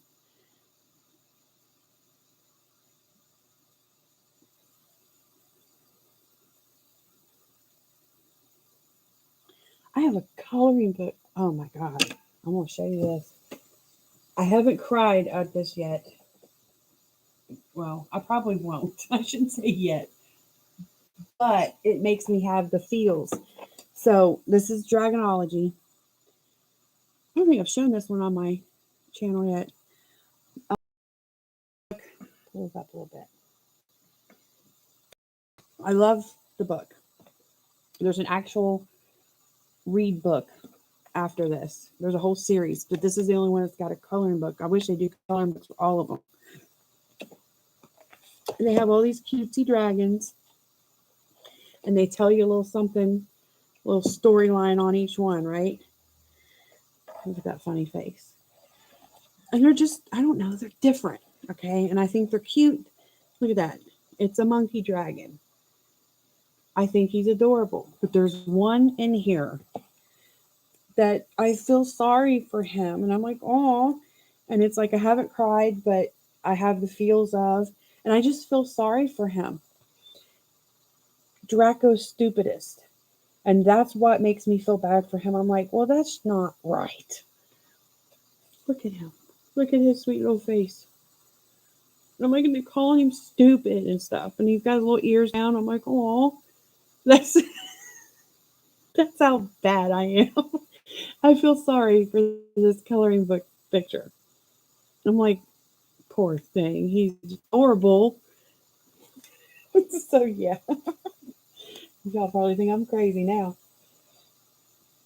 If you didn't yet, there you go. I do though. I think he's adorable. Okay, Jackie. I hope you can get it. Yeah, I do too, Evelyn. I haven't colored in it yet. I've only had it a few weeks. And we've been busy. So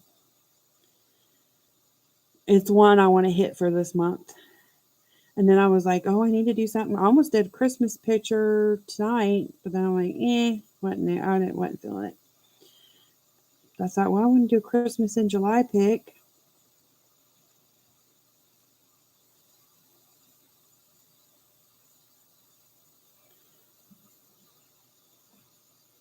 I'm like, he's not stupid.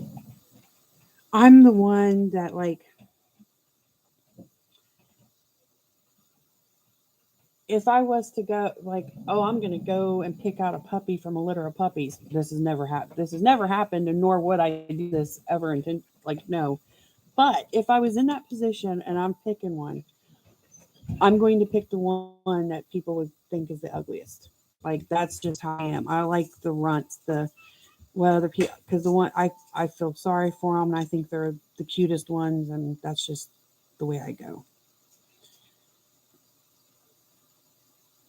I've seen the like on Facebook and Instagram, ugliest dogs and ugliest critters and all this type of stuff, and I see that stuff, and I'm like, I don't agree.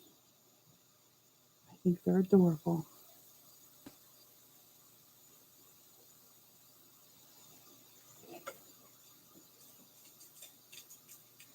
Oh, I know. Yes, um the puppy and those Clydesdale horses.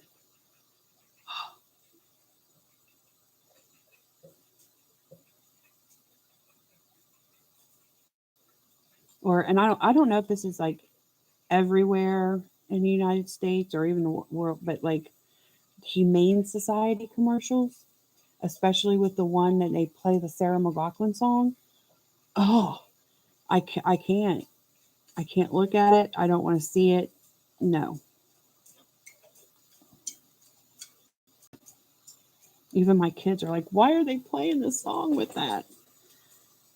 I'm like, well, that's kind of the point. They want to jerk at your heartstrings, and I get that. I mean, oh, excuse me, dogs. Dogs are back, trampling over top of me to get back to my feet. I mean, I get that they want to pull people's heartstrings and get you to donate money and all that stuff. But man, those are killer.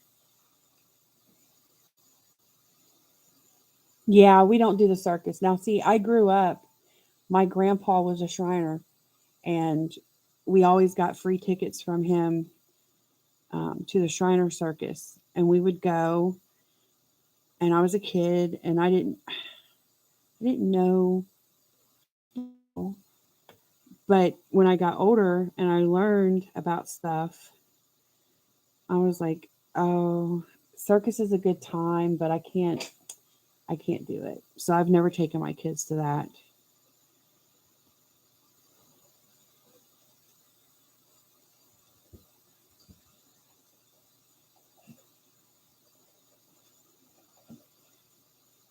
But I definitely went when I was a kid.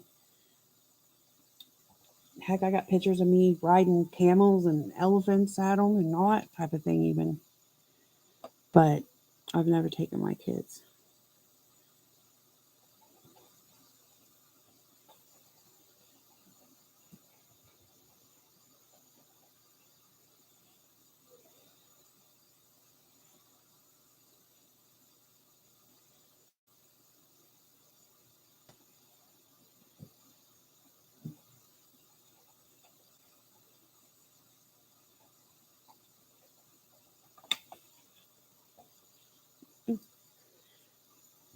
I hear my elbow crack.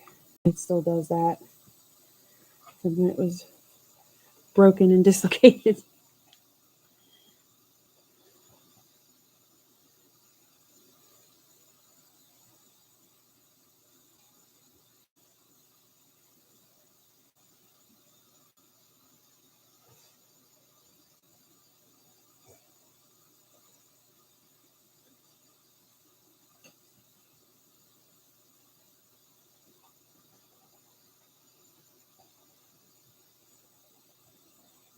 We just went to the Air Force Museum on Wednesday.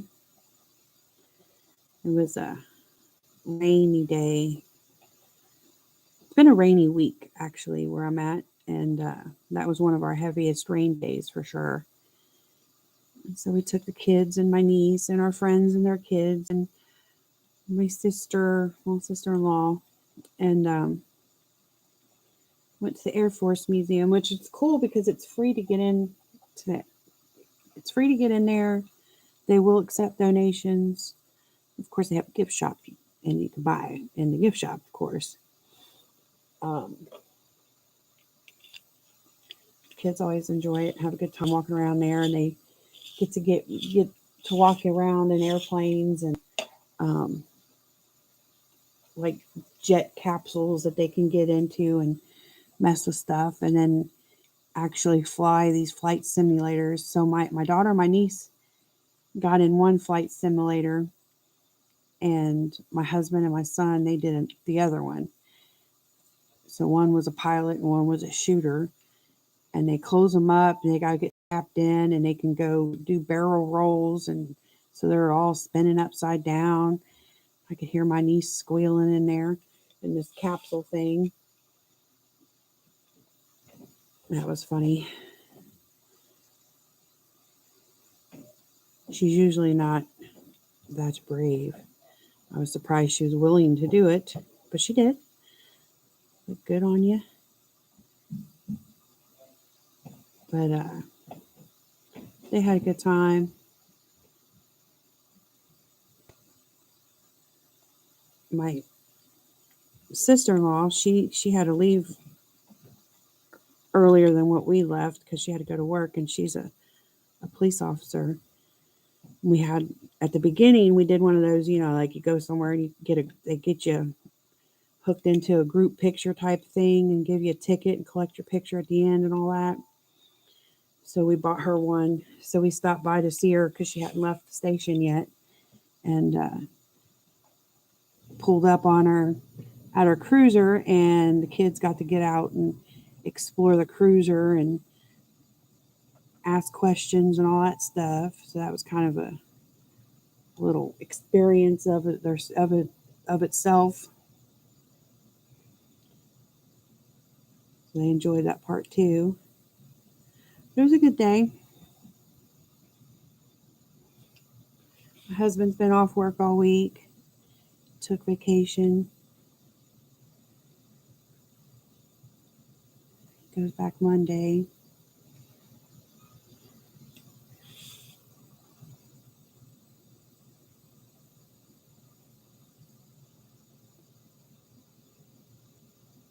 Hi, Kathleen. Oh, well, thank you.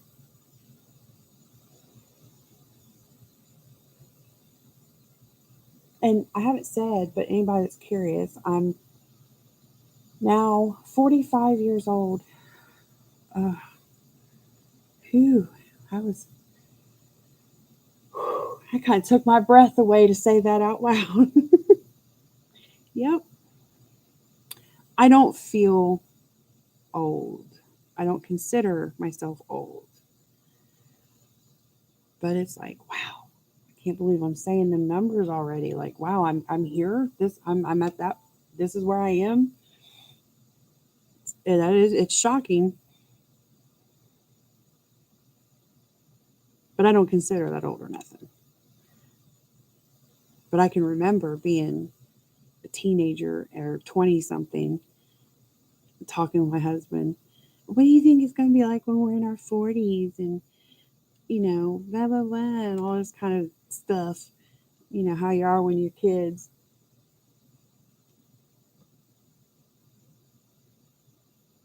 So it's kind of funny. And then here I am. I'm like, wow, here I am. Yep.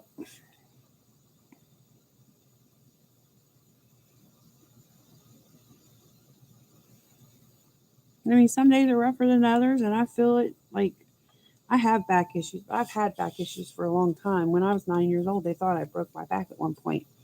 So it's like, whatever. It is what it is. Um, but feel, I do not feel old.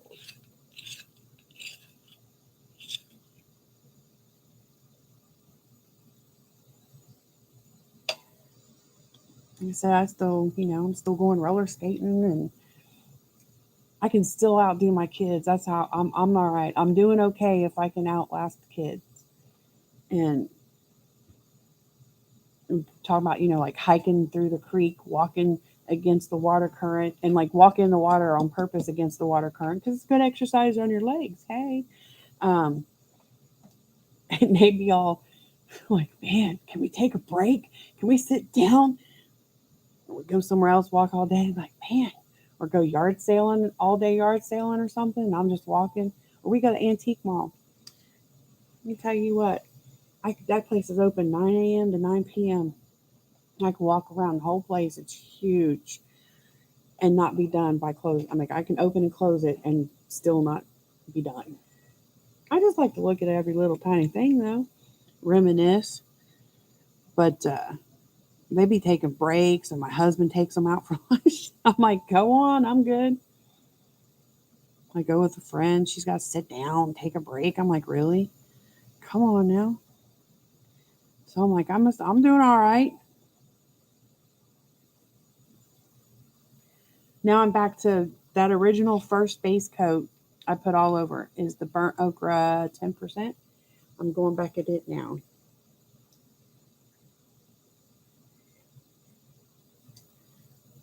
You think with some of the activity I do, and as much as I try to do, because I'm always trying to do stuff with the kids, I take the kids to Mud Mania. I don't stand on the sidelines and just watch the kids. I participate. I'm climbing up the mud mountains and sliding down.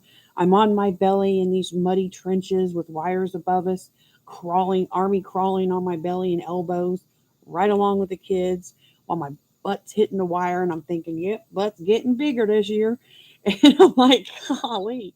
And, I still do it all. And then I'll be like, okay, you guys go on the course without me, and then I'll stand on the sidelines and take pictures of them through the sections as they go. But I participate. But yeah, you'd be thinking I'd be in better shape and be able to lose some weight because of all that. But nope, my butt's growing. The wires on the Mud Mania course tell me.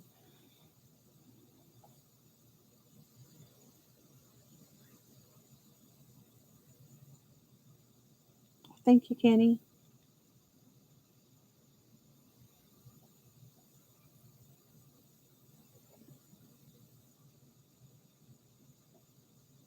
But trying to play with new colors for skin, I felt like I was too light before, but I've been wanting to really get into darker tones, not just like um, different, what word should I use? What's the right ethnicity? I can't say it.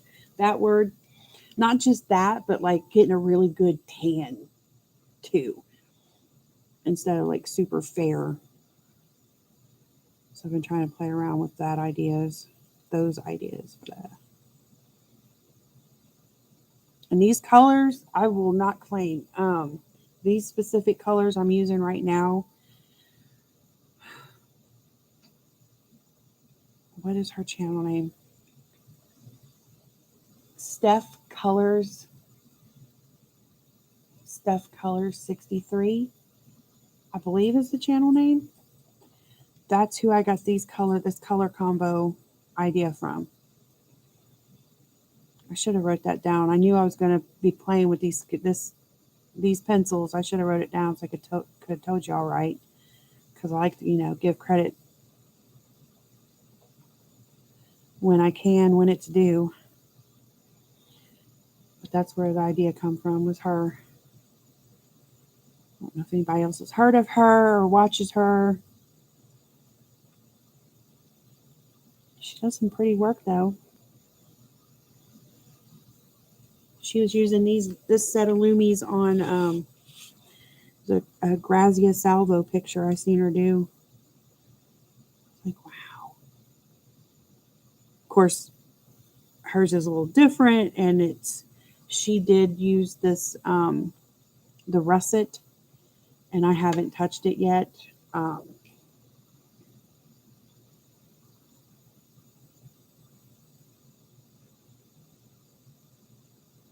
Hers was I don't want to say redder, um, but kind of in a way, a little bit redder tonage going on, which I credit to that russet that I'm not using. She also used a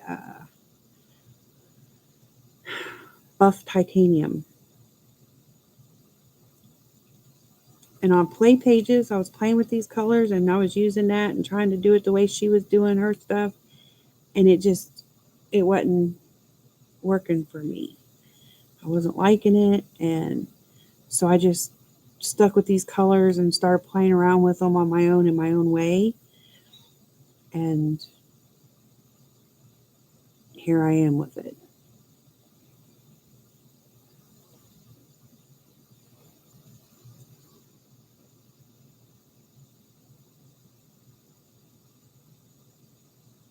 Oh, cool. Thank you, Tammy. Yeah, she is. She's got some beautiful work. She has some great color combinations.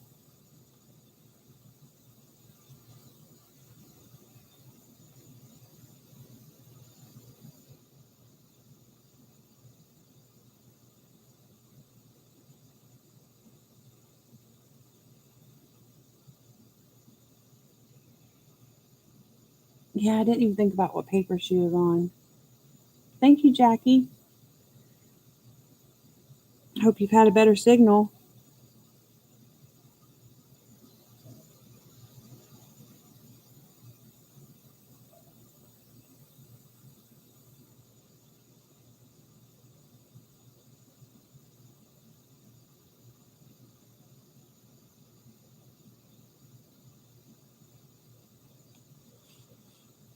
And I could go back through like with the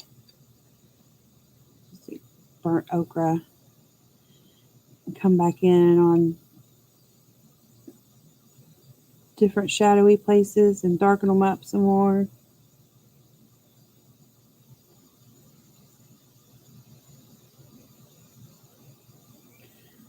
Put some more of that in there. And that's what I'll do. I'll come back through with all of that. But I'm not going to make y'all sit through all that. I'm going to get a once over on it all.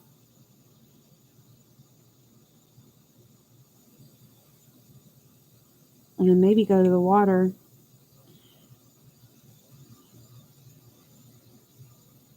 Bust out the watercolors. I don't know.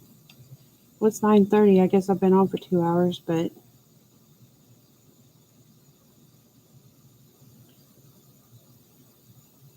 it's not like I'm not going to sit here and keep coloring regardless.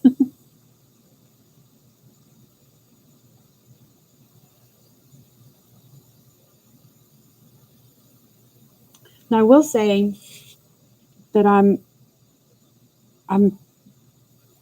still doing videos, like I said, and this is the first live I've been back, but I will mostly be back to my Saturday evening lives. However, I cannot guarantee it will be every Saturday, particularly while it's summer here. Um, the kids home from school, and hubby works normal week. We don't do a lot through the week. So if he's not working on a weekend, Saturdays are the days that we would be taking the kids out. So if we do an all day canoe trip, or we go to the lake again or something like that, that's most likely. Occasionally it might happen on a Sunday, but most likely that's going to happen on a Saturday. And I'm still going to do that kind of stuff when those things arise. But like I said, kids start school like 4 or 5 more weeks, whatever it is. So it ain't that much longer. But if we get to doing anything, we're going to do it. Build memories and all that fun stuff. Ooh, won't be long, couple more weeks. The week of the 20 something, the week of the 22nd, the fair will be in our town. That stuff we'll be doing through the week. That's a Monday through Friday thing, and we'll go. Like we go traditionally, we go on a Friday. We take off as soon as my husband gets off work. Sometimes he takes the day off. Sometimes he gets off early. Just depends on what he's got going on his end. And we take off. We go to the fair. We walk around and we see the stuff and smell the smells and munch on fair food. We go to the barns and see all the critters. And I see my friends. Because that's mostly where my friends are. We grew up doing that, where we showed our animals, and my friend, she grew up on a hog farm too, and they'd show their pigs and stuff. Well, now her kids do it, so we pop in the hog barn and say hi to her and see the hogs that her kids are showing that year and all that stuff. And then we let the kids ride rides, and then about 7:30 in the evening on a Friday night, the demolition derby starts. And that's where me and my husband and the kids are, and sometimes my niece goes with us. And we'll be watching the demolition derby, and that goes till about midnight. Sometimes a little longer, it depends. If you don't know what demolition derby is, it's where a bunch of cars get in a little ring together and intentionally smash into each other until there's only one car left running. So they bash into each other to where the cars can't run or move anymore. It's a good time. Another annual traditional thing that we do. But my husband used to run in the demolition derbies. He used to build a car and do the whole thing to do it. And we have a lot of friends that do, and now friends' kids are in them. And we're just spectators now. But yeah, it's a thing. Watch them smash cars.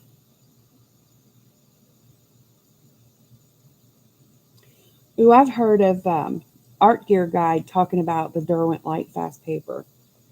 And yeah, I've never looked it up, but he has expressed how pricey it is.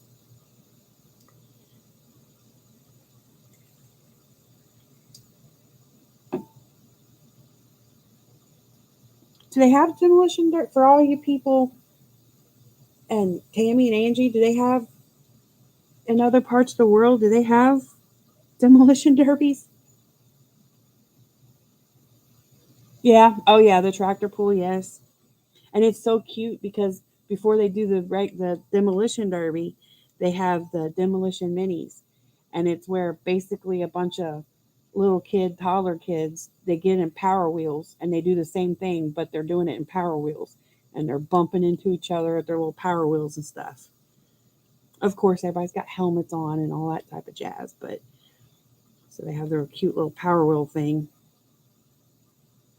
They used to have a powder puff heat, which was just all girls in the cars, and they got mad and they were like over it. They didn't want to be separated. They wanted to drive with the boys and just leave it at that. And so now the girls just roll with the boys, and sometimes girls win. They end up winning a bunch of money, plus they get a trophy. But honestly, it's bragging rights.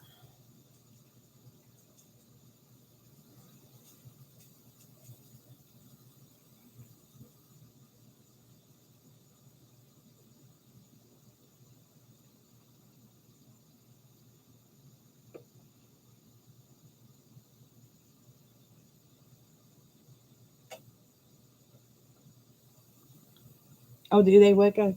Yeah, see, they used to here, but they were like, no, they wanted to take on them boys, and they do.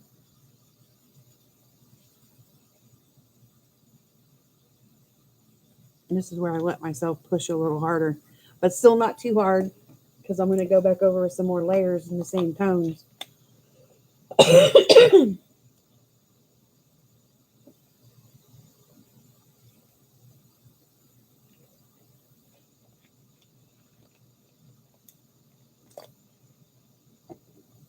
Yeah, ours is never, and I mean, it's the same one I grew up going to as a kid. They never did bunnies, but they did used to have the goldfish game throughout my childhood and teenage years. Little fish bowls and toss the little ping pong balls or whatever. They don't, they, since with my kids and us taking my kids to the fair, I've not seen the fish game.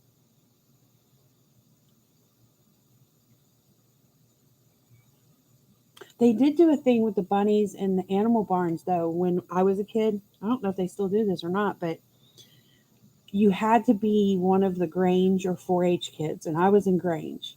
So you had to be in one of the clubs that worked with animals and did stuff, and basically all the farm kids and stuff. And so you had to be a member of one of the clubs, but you go into the bunny barn where they were showing the bunnies and stuff all day, and they'd have you sit in a big, huge circle. All the little kids, we'd all sit down and like have our legs spread wide open, and but our feet touching one another, and it was just a big closed circle that way. And they'd let some bunnies loose in the middle, and if a bunny hopped to you and came all the way up in between your legs, you got to keep that bunny and go home with it. But again, it wasn't just anybody could do that. It had to be the critter kids.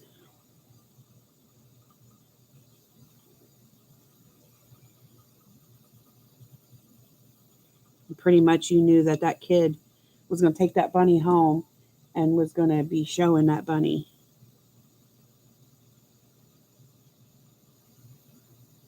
So I did Grange, and then I was a dance too. So I would be in the animal barns running back and forth from there to the dance stage because I would be doing dance competitions. There I'd be with all my dance makeup on and my cute little hairdo and half ready for a dance routine, throwing some barn overalls over on top of it, climbing in the stalls and stuff. It was fun times, though, I'll tell you. Really good times.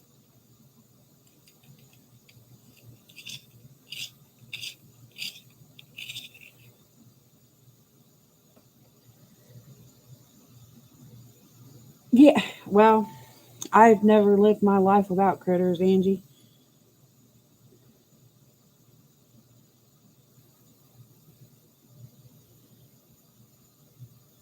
My grandparents had the dairy goat and hog farm with chickens, and all my friends were on farms of some sort, whether it was cattle or hogs.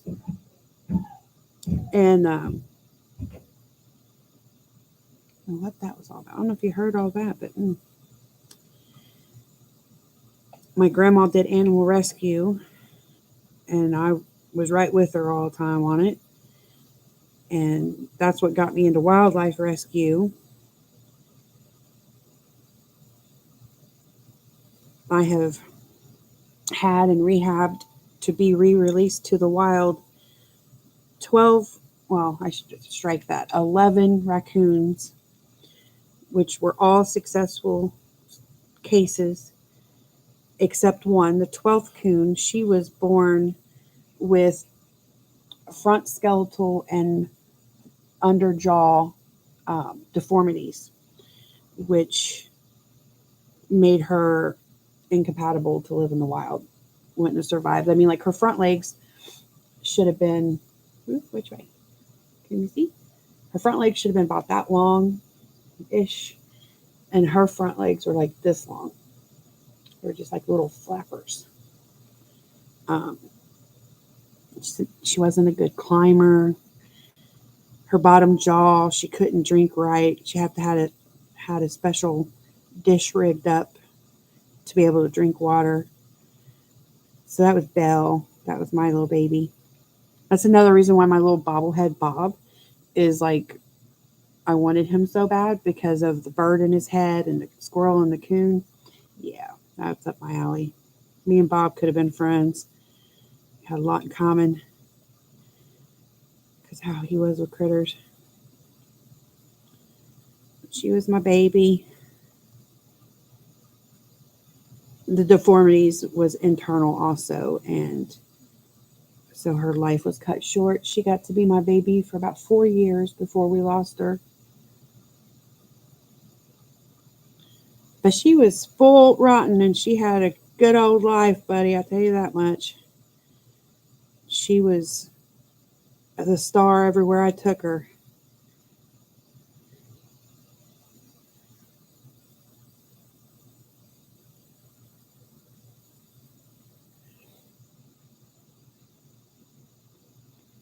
Me too, Wicca. I had one from the time it was this big until it was just over 20 pounds. It lived on my head, in my hair. Yeah. I have slept in the bed with, this is so bad. I've slept in the bed with snakes, iguanas, raccoons, obviously dogs and cats, a chicken, goats, pigs, turtles, possums, wild rabbits. I'm trying to think. I think that's about it. Yeah. They've all snuggled up in my bed. Not all at the same time, but yeah.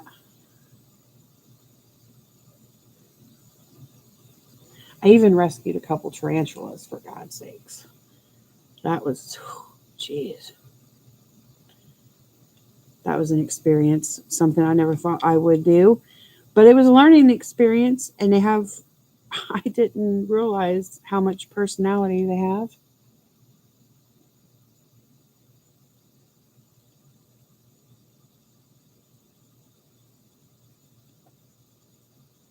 See, we have friends, and they've got the land, and we all went in together, and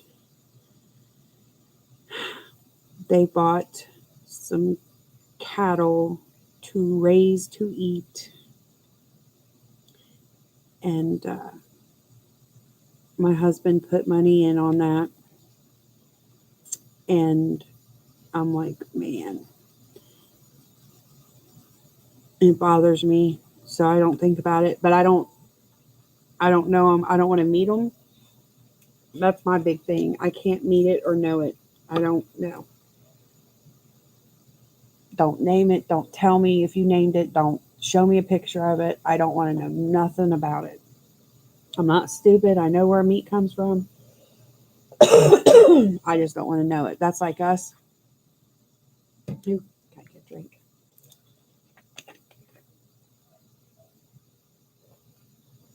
We raised hogs, and we had our boar, and we had our girls that were ours. They were our pets, our babies.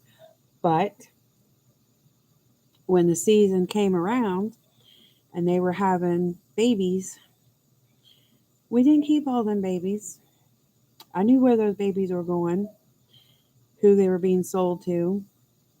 I mean, every once in a while we keep one, but that's a different story. But we didn't eat them. Friends of ours that had hog farms, we bought from them. So we never seen them, met them, bottle fed them, nothing. We just had packages of meat delivered to the house. So we didn't eat our own. Never, never, never. That was just, yeah, we couldn't do that.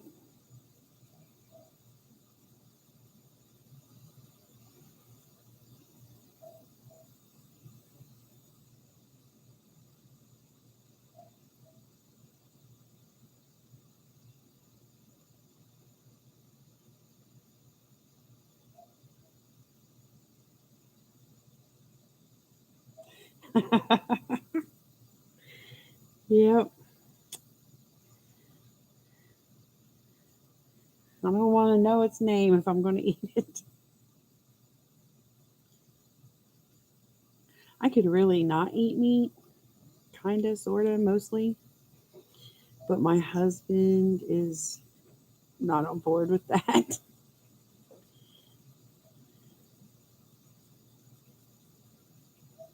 He a meat and tater kind of guy. I don't want to make a bunch of different meals.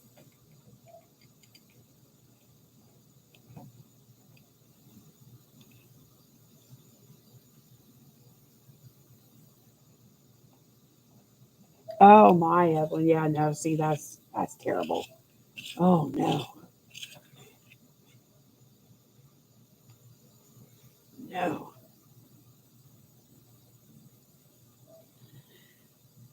Oh, don't get me wrong. I like meat. I love me some. So I'm ashamed to say, but I love bacon, man. I love me some bacon. But I just feel bad. I feel bad for the animals. But I am on board with, you know, we've got friends in our position that they got the place and the whatever to raise them, and they're raising them right. I know what they're being fed and how they're being treated and cared for, and they're being taken care of well, treated nicely. One of the cows got the sniffles, and they had a vet out at their house in no time, and that's not cheap.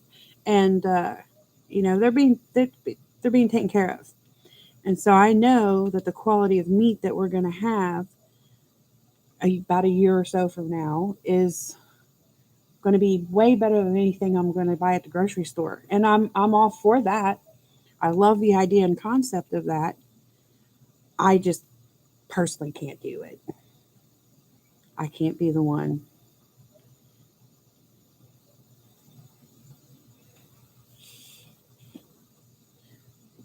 I'd end up with a farm full of 100 cows that were all pets. Me and Betsy'd be out back sniffing flowers together. God.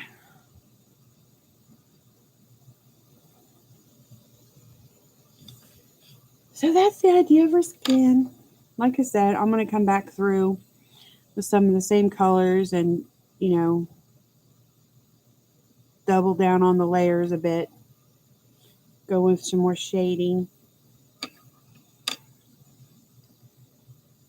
Hi, Heather.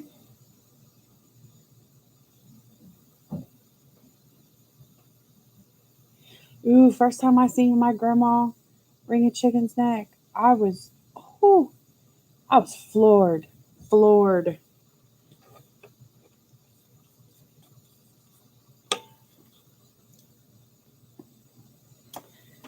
Well,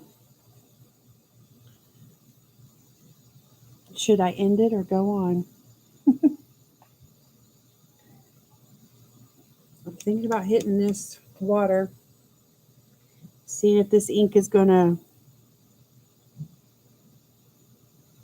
I don't know, smear or rub.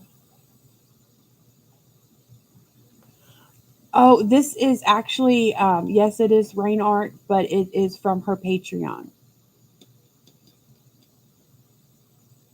So it's not like from one of her books or a regular PDF. It's a Patreon image, which I'm a Patreon to Rain because I love her stuff so much. And she has some good ones in her Patreon. And honestly, it's $4. $4 for the max tier all access thing. I was like, well, I can do that.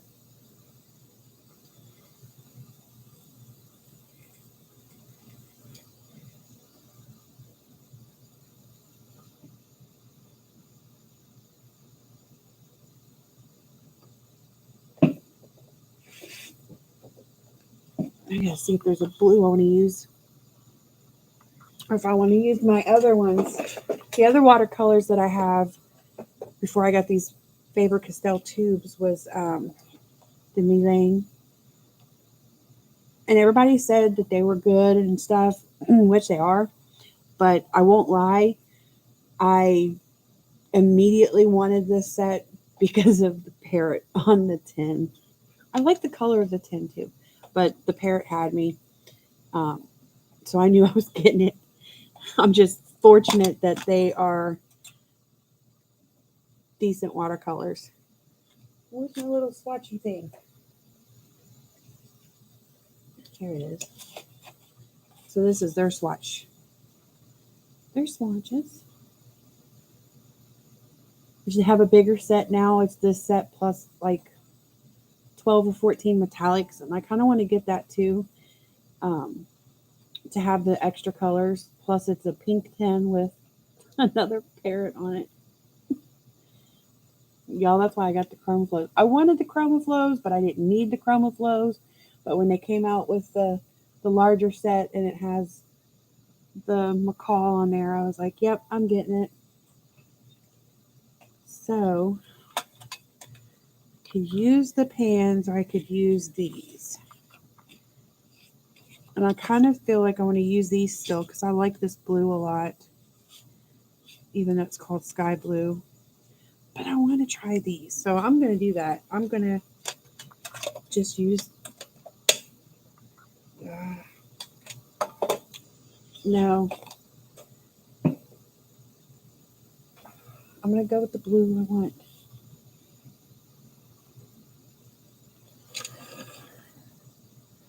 I don't think I'm talented with them, Evelyn. I just... oh, have fun. It sounded like fun at Tombola.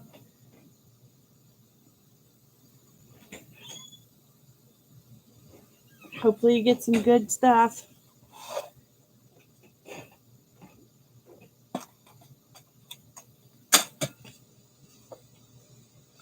Figure out where I am.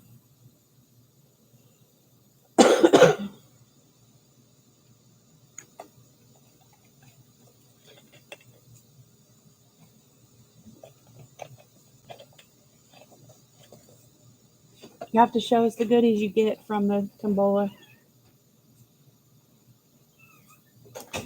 So, let's see. Now this is where I had this and why I used this. This is where I would use it at. Especially since I knew I didn't need to wet my whole palette down. It's like the perfect size just to hit a couple pans.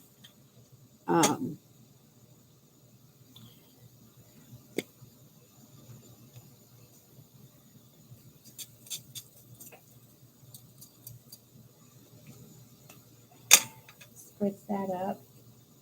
Hey, have fun.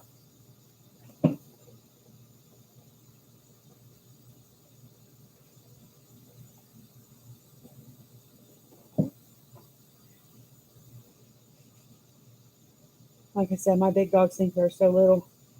They're trying to squeeze. Everybody's trying to squeeze under my desk at my feet.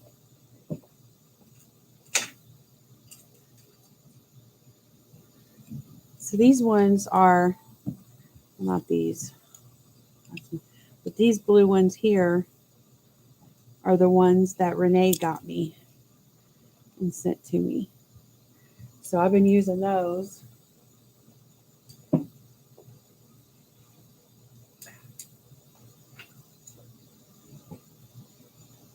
I'll find the one I want. I can't.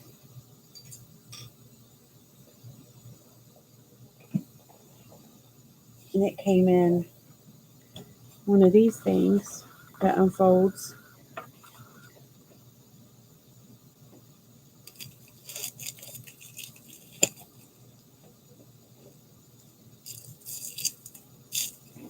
I grabbed a round. I don't know if I should save those plastic tips or not.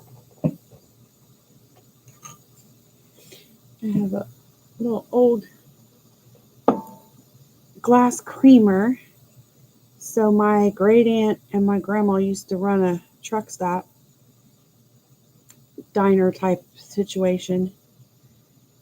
Auctions in the back and diner up front. And I have the creamer and a big huge soup ladle from there.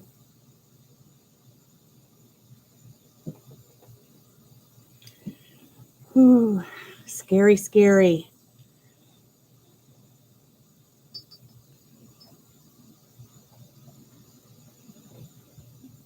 I'm definitely learning, but I'm trying to be like, well, just gotta do it.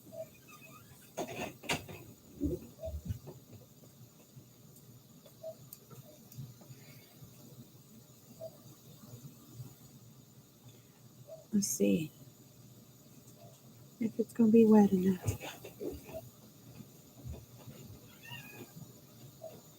I'm just learning about the way the colors bead up on the lids and stuff. And I watched some stuff about whether it's on plastic or metal and different ways that you can like use glues and stuff to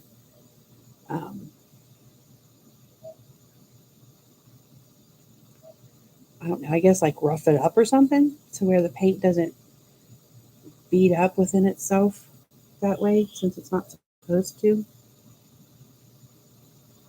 Try to put some more water over here. Mm-hmm.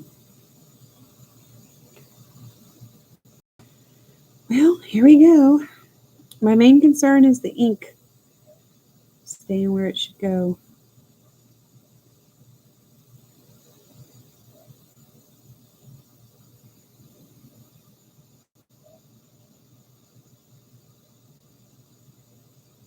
A little bit on my fishy, but I'm not worried about that. All over him.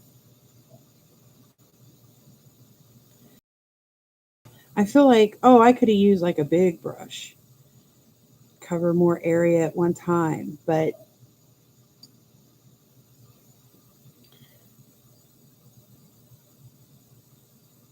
I don't know. I know the rounds are like the most, seem like the most commonly used. But these are things that I need to learn.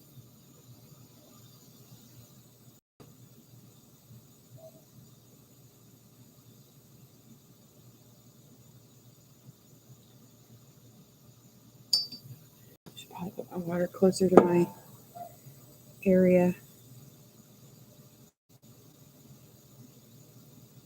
I haven't started playing with mixers and coming up with my own colors yet. In last month's completed pages video, if you see that Linda Ravencroft video, or page rather, the skin. Oh, I was most displeased with that skin. And that was probably, I'm pretty sure that was the only time that I've mixed watercolors to come up with a color so far. I know that's in my watercoloring future. I just haven't yet. So That was not easy. And I almost chickened out of it. I almost was like, oh, I'll do the skin and pencils too, stick with familiar. And I was just like, nah, just gonna go. I was on a FaceTime with my friend and she colors too. And she's like, you're just gonna, first page you ever watercolor, you're just gonna go straight with skin. I'm like, yep, I'm doing it. So she's a little orangier than I like. And so I was displeased with the skin. However, I was happy I went for it. And she was a fairy. And so I told myself, it's all right. She can have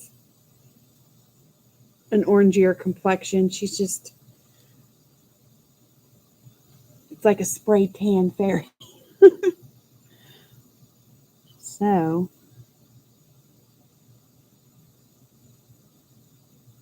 now I've seen people that are holding their paintbrushes like this far away. I'm like, I don't know if that's acquired skill or what, but this is about me. And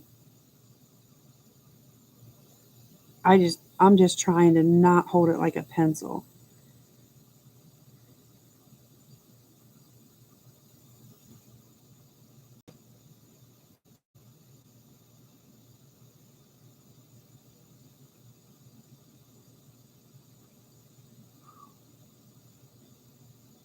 Yeah, I hold my breath more than I do with the pencils, I'd say.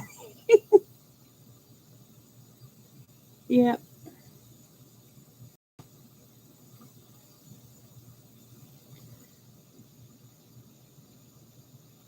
I'm not sure about my lines and stuff yet, but then I make excuses. I'm like, well, it's water.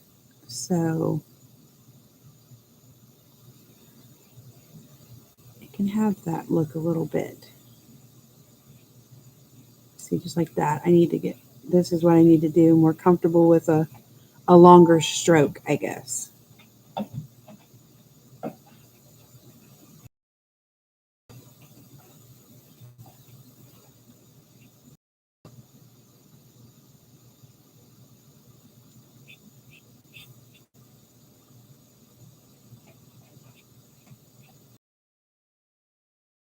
And the ink is holding up okay. Now this is just some basic, not a familiar brand. I can't think of it offhand, but just some random pack of cardstock that my hubby picked up for me. I had wanted and asked for the Strathmore Mixed Media, and he was like, why are you paying that much money for that? And you could get this. And that's what he grabbed. And I'm like, okay, but I like it. And that's all this is some cardstock. So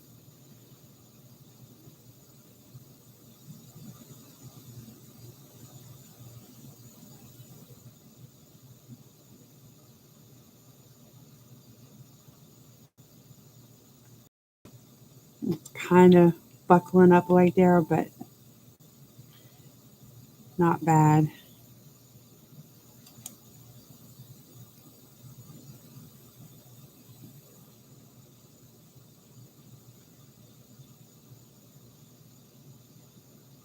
And I don't mind it. Now I will go back into the water once I get it done and possibly add a little detailing with a pencil, maybe. Um, if I can get a smaller brush out when it comes time, I might stick to doing it with the watercolor and put a little darkness in here with a different color. Oh, I understand, Evelyn. It's okay. Thanks for being here. Have a good rest of your night.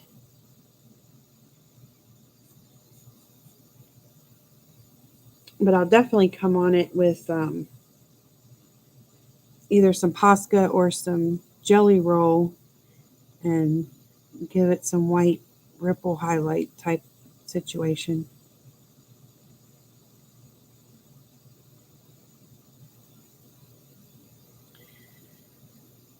My son's done made popcorn. I could smell it down here.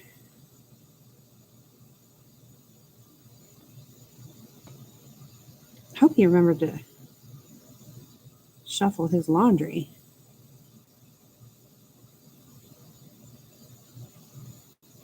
That's something. My kids do their own laundry. Yesterday was his sister's day. He took his turn today. I still have to remind him though. Did you remember to shuffle? Did you get it out yet? Take it and put it away yet? Sometimes he'll surprise me. I sure did. I'm like, oh, well, okay. Go you.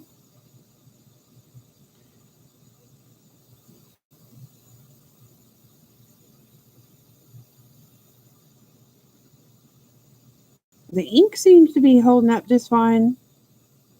Don't seem to mind being wet. Thank God. I was worried. Heard so many horror stories about it. I didn't know what it was going to do, especially since it hadn't been off the printer for 24 hours. So it was only a few hours before I went live that I had done it.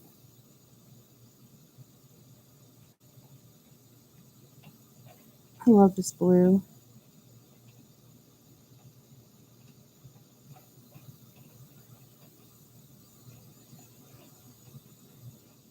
Little tight spaces. And I'll tell you what, people who are really good at it, and like somebody said, makes it look effortless. I see them with a brush about this size, sometimes occasionally a little bigger. And it don't matter if they're in, or even like Dee Dee Willingham. If anybody, well, I know a lot of you do watch her. Take a brush and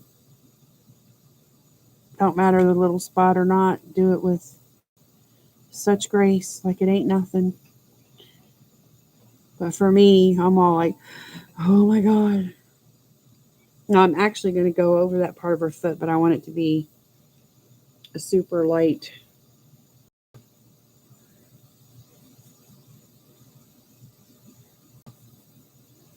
I'm waiting. I'm going to wear it down a little bit.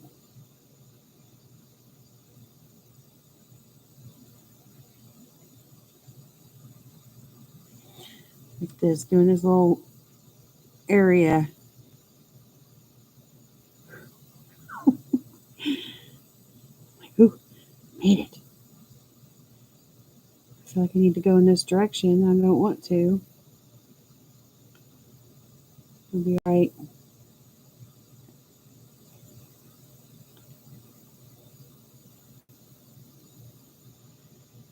We'll make it be okay. Happy little mistakes, right, people?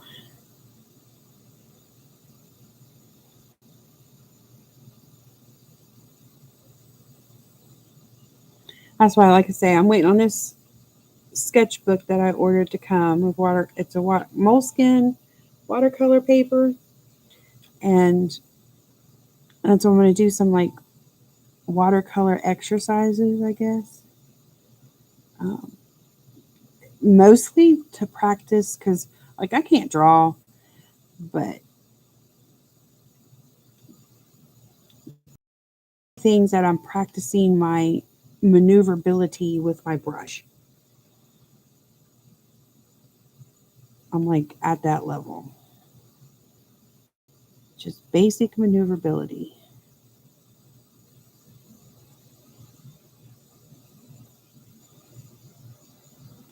Like, learn how, like, in this type of situation, should I be switching brushes?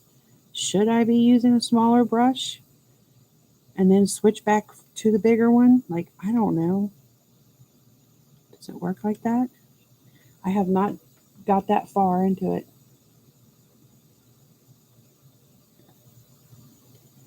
Oh, it always smells so good, Kenny. And that's one of the first things when he was little that he learned how to make on his own. So he's quite the popcorn guy. It's just microwave popcorn though. They like when I make the on the stove popcorn. I like movie popcorn because of the butter machine. I need the butter machine at home. That's so bad. If I had one of them butter machines at home, oh, chewy. But I love me some good kettle corn. We go to the Pork Fest or we go to the hot air balloon festival thing, whatever they called it. Um, there's this one particular kettle corn group that's there. Oh man, it's so good.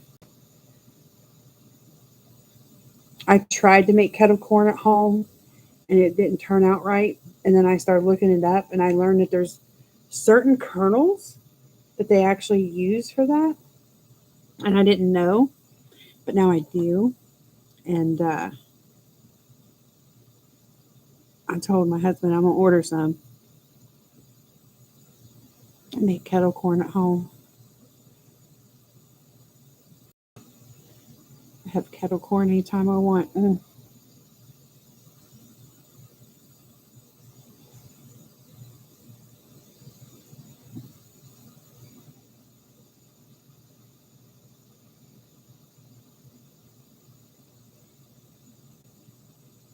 Next thing you know, Kenny, I'll be out back. I'll have to order me one of them big drum things that they make it in at the festivals. Y'all see me on a live making kettle corn with a big paddle.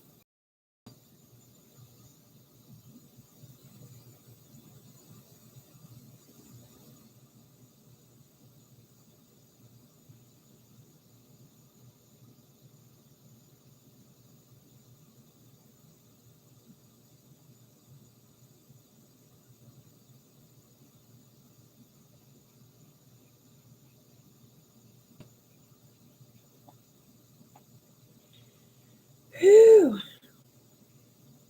There's a lot of breath holding right there. So I have these little tiny detail brushes um, that I use because I do a lot of backgrounds where I paint the background out black with black acrylic paint.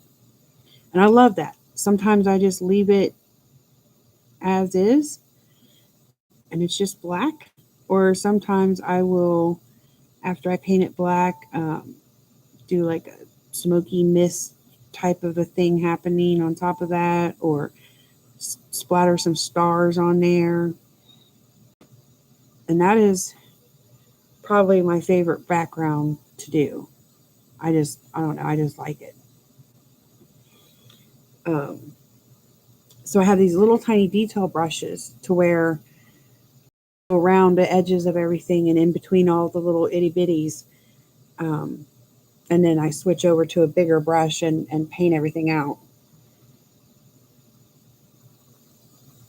And so I'm like, when I'm getting in between these little fishies here, should I be using a little tiny detail brush? I do. Got too much water there.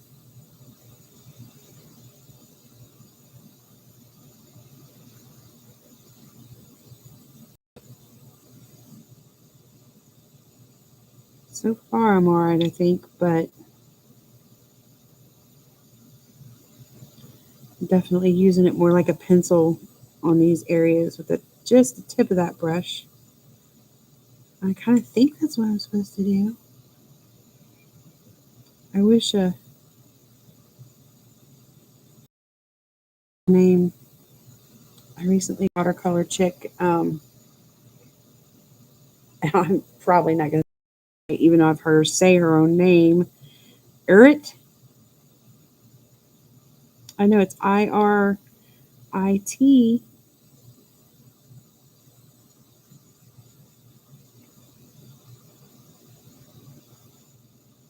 She quit her job as a doctor to do her.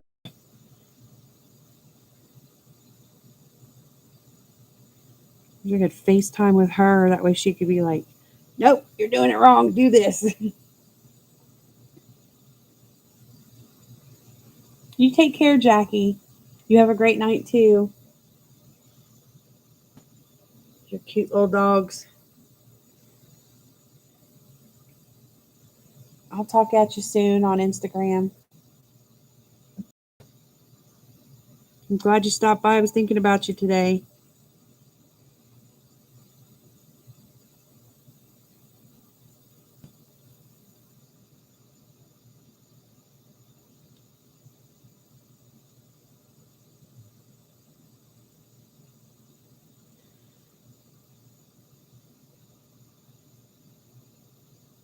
Now, I like how it looks when it first goes on and it's still wet.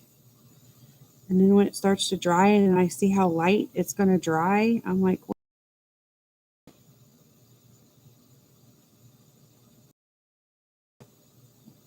I need it to stay that darker wet look. Ooh, and you know what else I'm going to do this water? And I will do this before I add my Posca little white highlights. I'm going to put the bleh. I'm going to put the glossy accents all over this water to make it wet looking. And then I will put my little highlights. And I say that because I learned with the Jelly Roll Clear glaze pen, I had put my like eyeball highlights on and stuff. And then I put the glaze, just took all that off and smeared and messed it up. And I was like, ooh. So I learned that I needed to do that glaze first and let it dry all the way before I did my Posca or Jelly Roll on there. Got to get it wet. Not wet enough. No, it's probably too wet.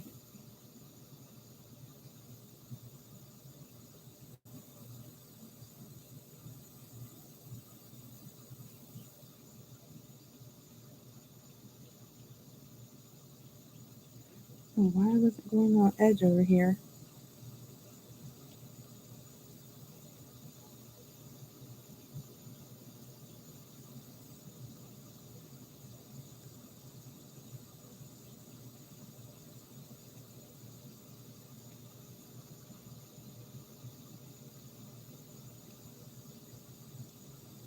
Let's hold some decent water.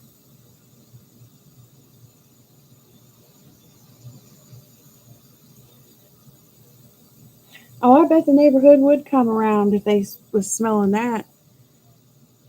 I'd like to have. Could you imagine a candle that was kettle corn scented? Oh my god! Man, that sounds really good. I wonder if that exists. It's very possible.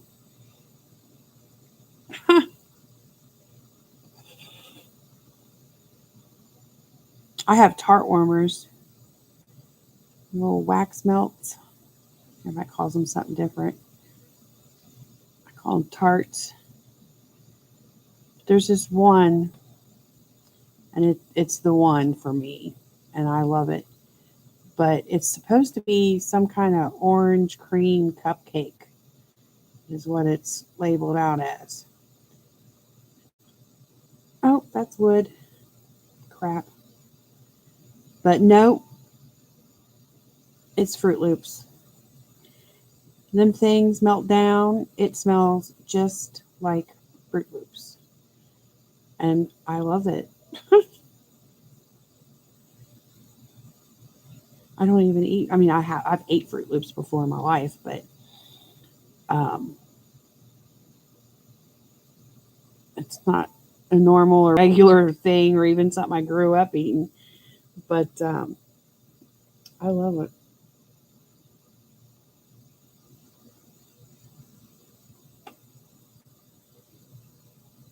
Sounds good, Penny. Here, enjoy your dinner. I'm sure I'll see you around. You gonna come to Corey tomorrow? She's gonna go through her D stash. I was like, ooh.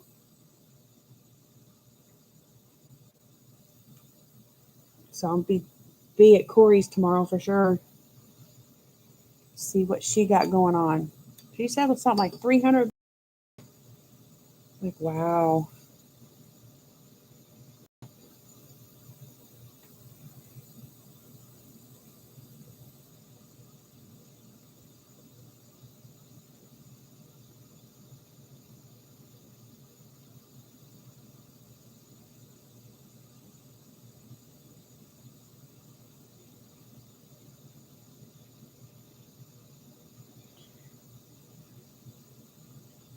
For anybody who doesn't know Corey, it's Colorfully Optimistic. That's her channel name. I'm trying to remember when she's going to be on tomorrow. You'd have to look her up. But I think it'll be like noon or 1 o'clock, something like that. My time, which is Eastern Standard Time.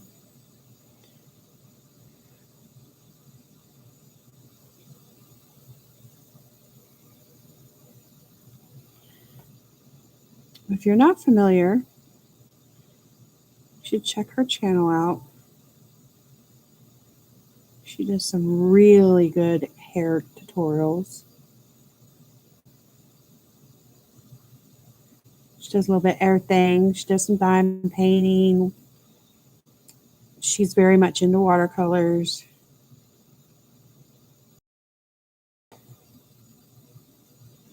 Yeah.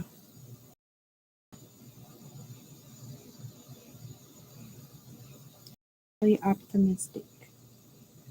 I'm in her Discord group also.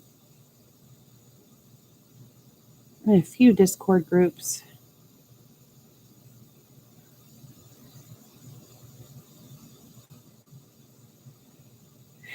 Almost.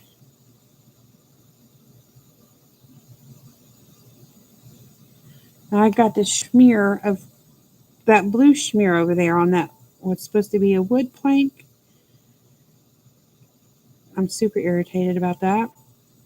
But I'm trying not to be because I'm telling myself it's watercolor. I bet I can blur that out. I can pick it up and get rid of some of that color. And the planks are going to be wood. So brown is going to go over that some. So I think I'll take care of that. That's what I'm telling myself in my head anyway. I'm like, that's the way it works with watercolor. Lift some of that up. Get rid of that boo-boo.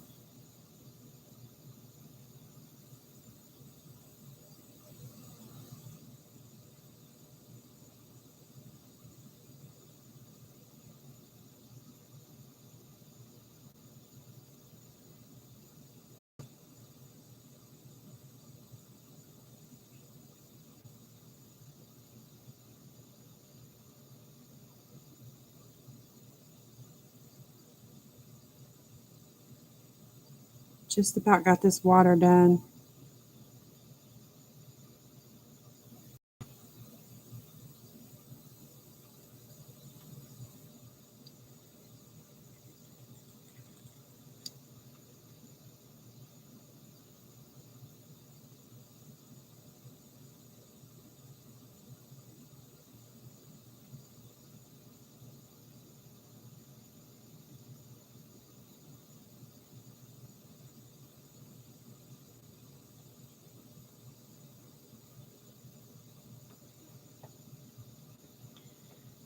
Now,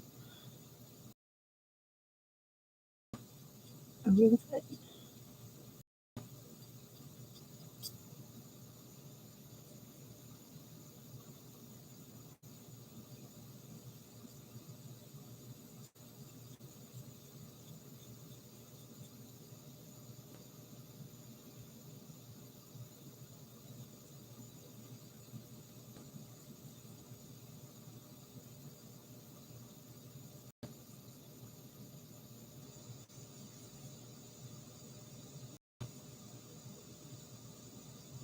I have definitely got to get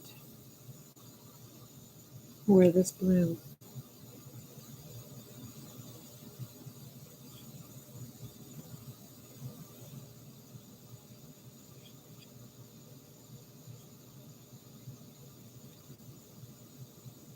Whew. It's my first ever watercolored water.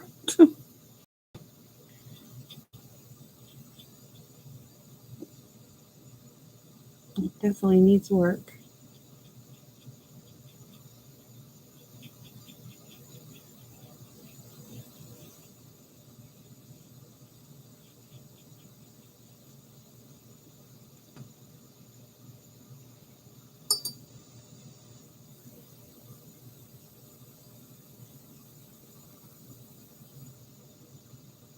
It'll be interesting to see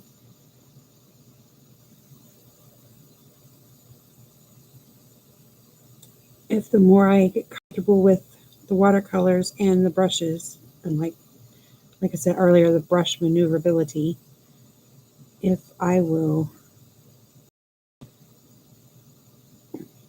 begin to improve, which hopefully that's the point, right? Try to get some of these lighter spots and darken them up. So I don't know if I keep playing with it, I might not feel the need to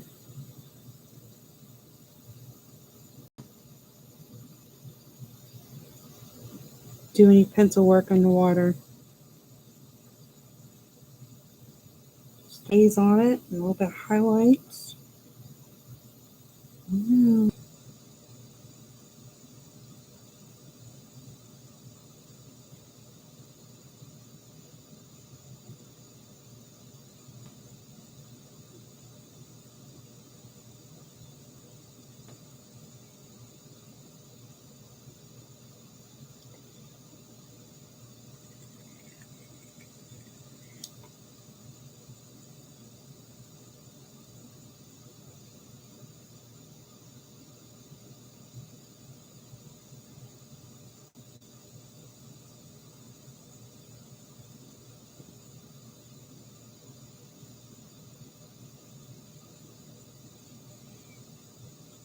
All around his little fins where I was most nervous is the lightest, it seems. We need some more color.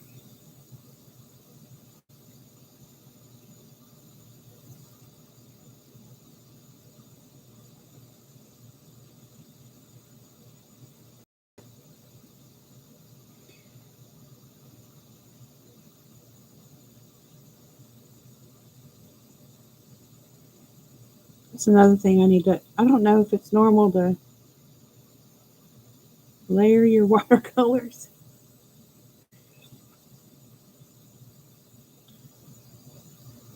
I know all the play I've had with the watercolors so far, I've been layering them. But again, to get a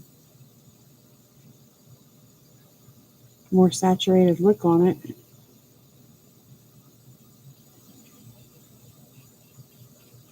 My printer ink has definitely held up for me. It's a good thing.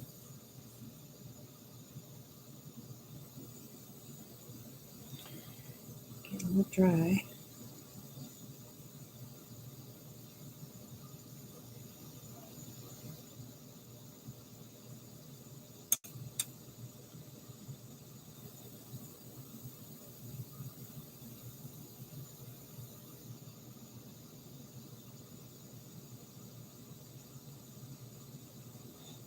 I'm coming back and working that skin some more, so if I have a little boo-boo,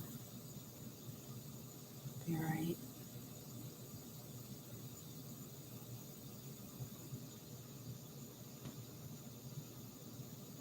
Glad I can, like, nervous and hold my breath in spots, but like,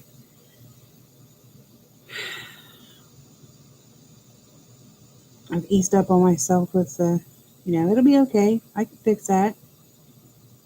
Glad I'm starting to think that way more now. It's like right there. I got on the fishy. It mostly smudged off when I hit that fish with the orange pencil work. I don't think that little smudge of blue is going to affect it at all.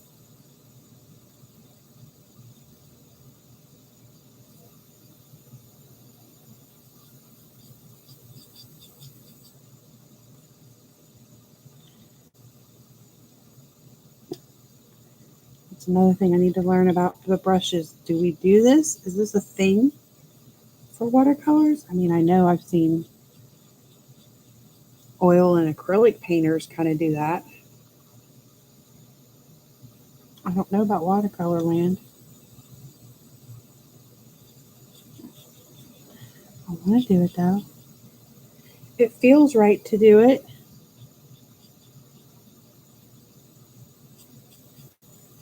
I don't know.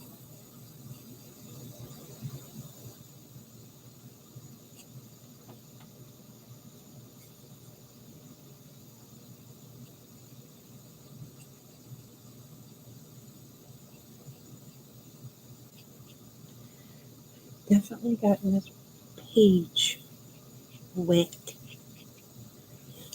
It is so much darker. Of course, that hasn't dried, but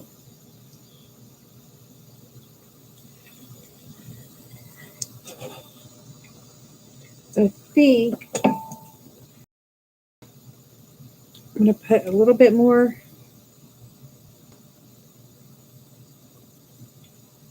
on the top part of the water and then just kind of let that all settle.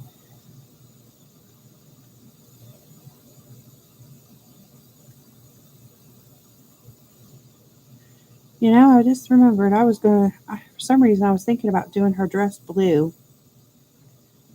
And I don't think that's going to be a good idea. I know she's got a little strawberry in her hand. That's going to be red. And I was going to do red stripes on the umbrella at the dog.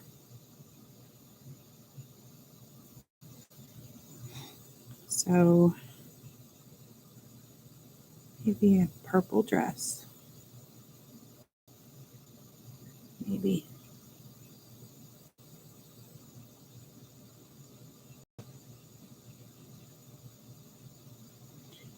Not sure.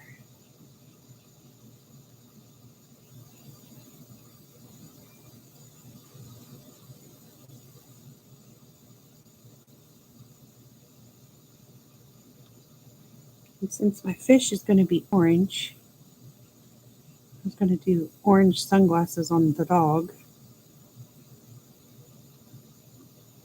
Or no, wait. I'll do purple sunglasses on the dog. And then I'll do a yellow, orange, maybe purplish sunset background. Sky. I should say sky more than a background in this case.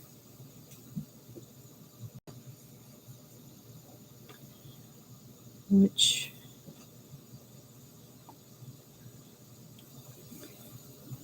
I'm either going to use chalk pastels or pan pastels for that.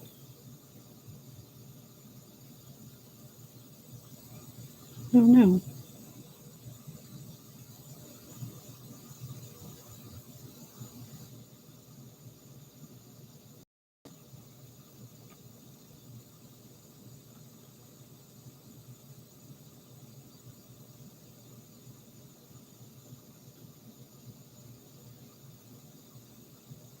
just about there. Yay. Okay.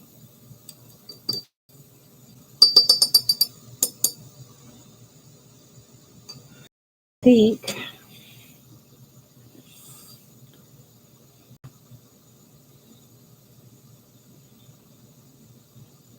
I'm going to leave that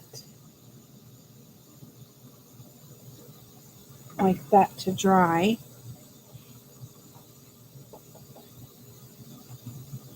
Work her skin some more. Definitely got some of the watercolor over her foot right here.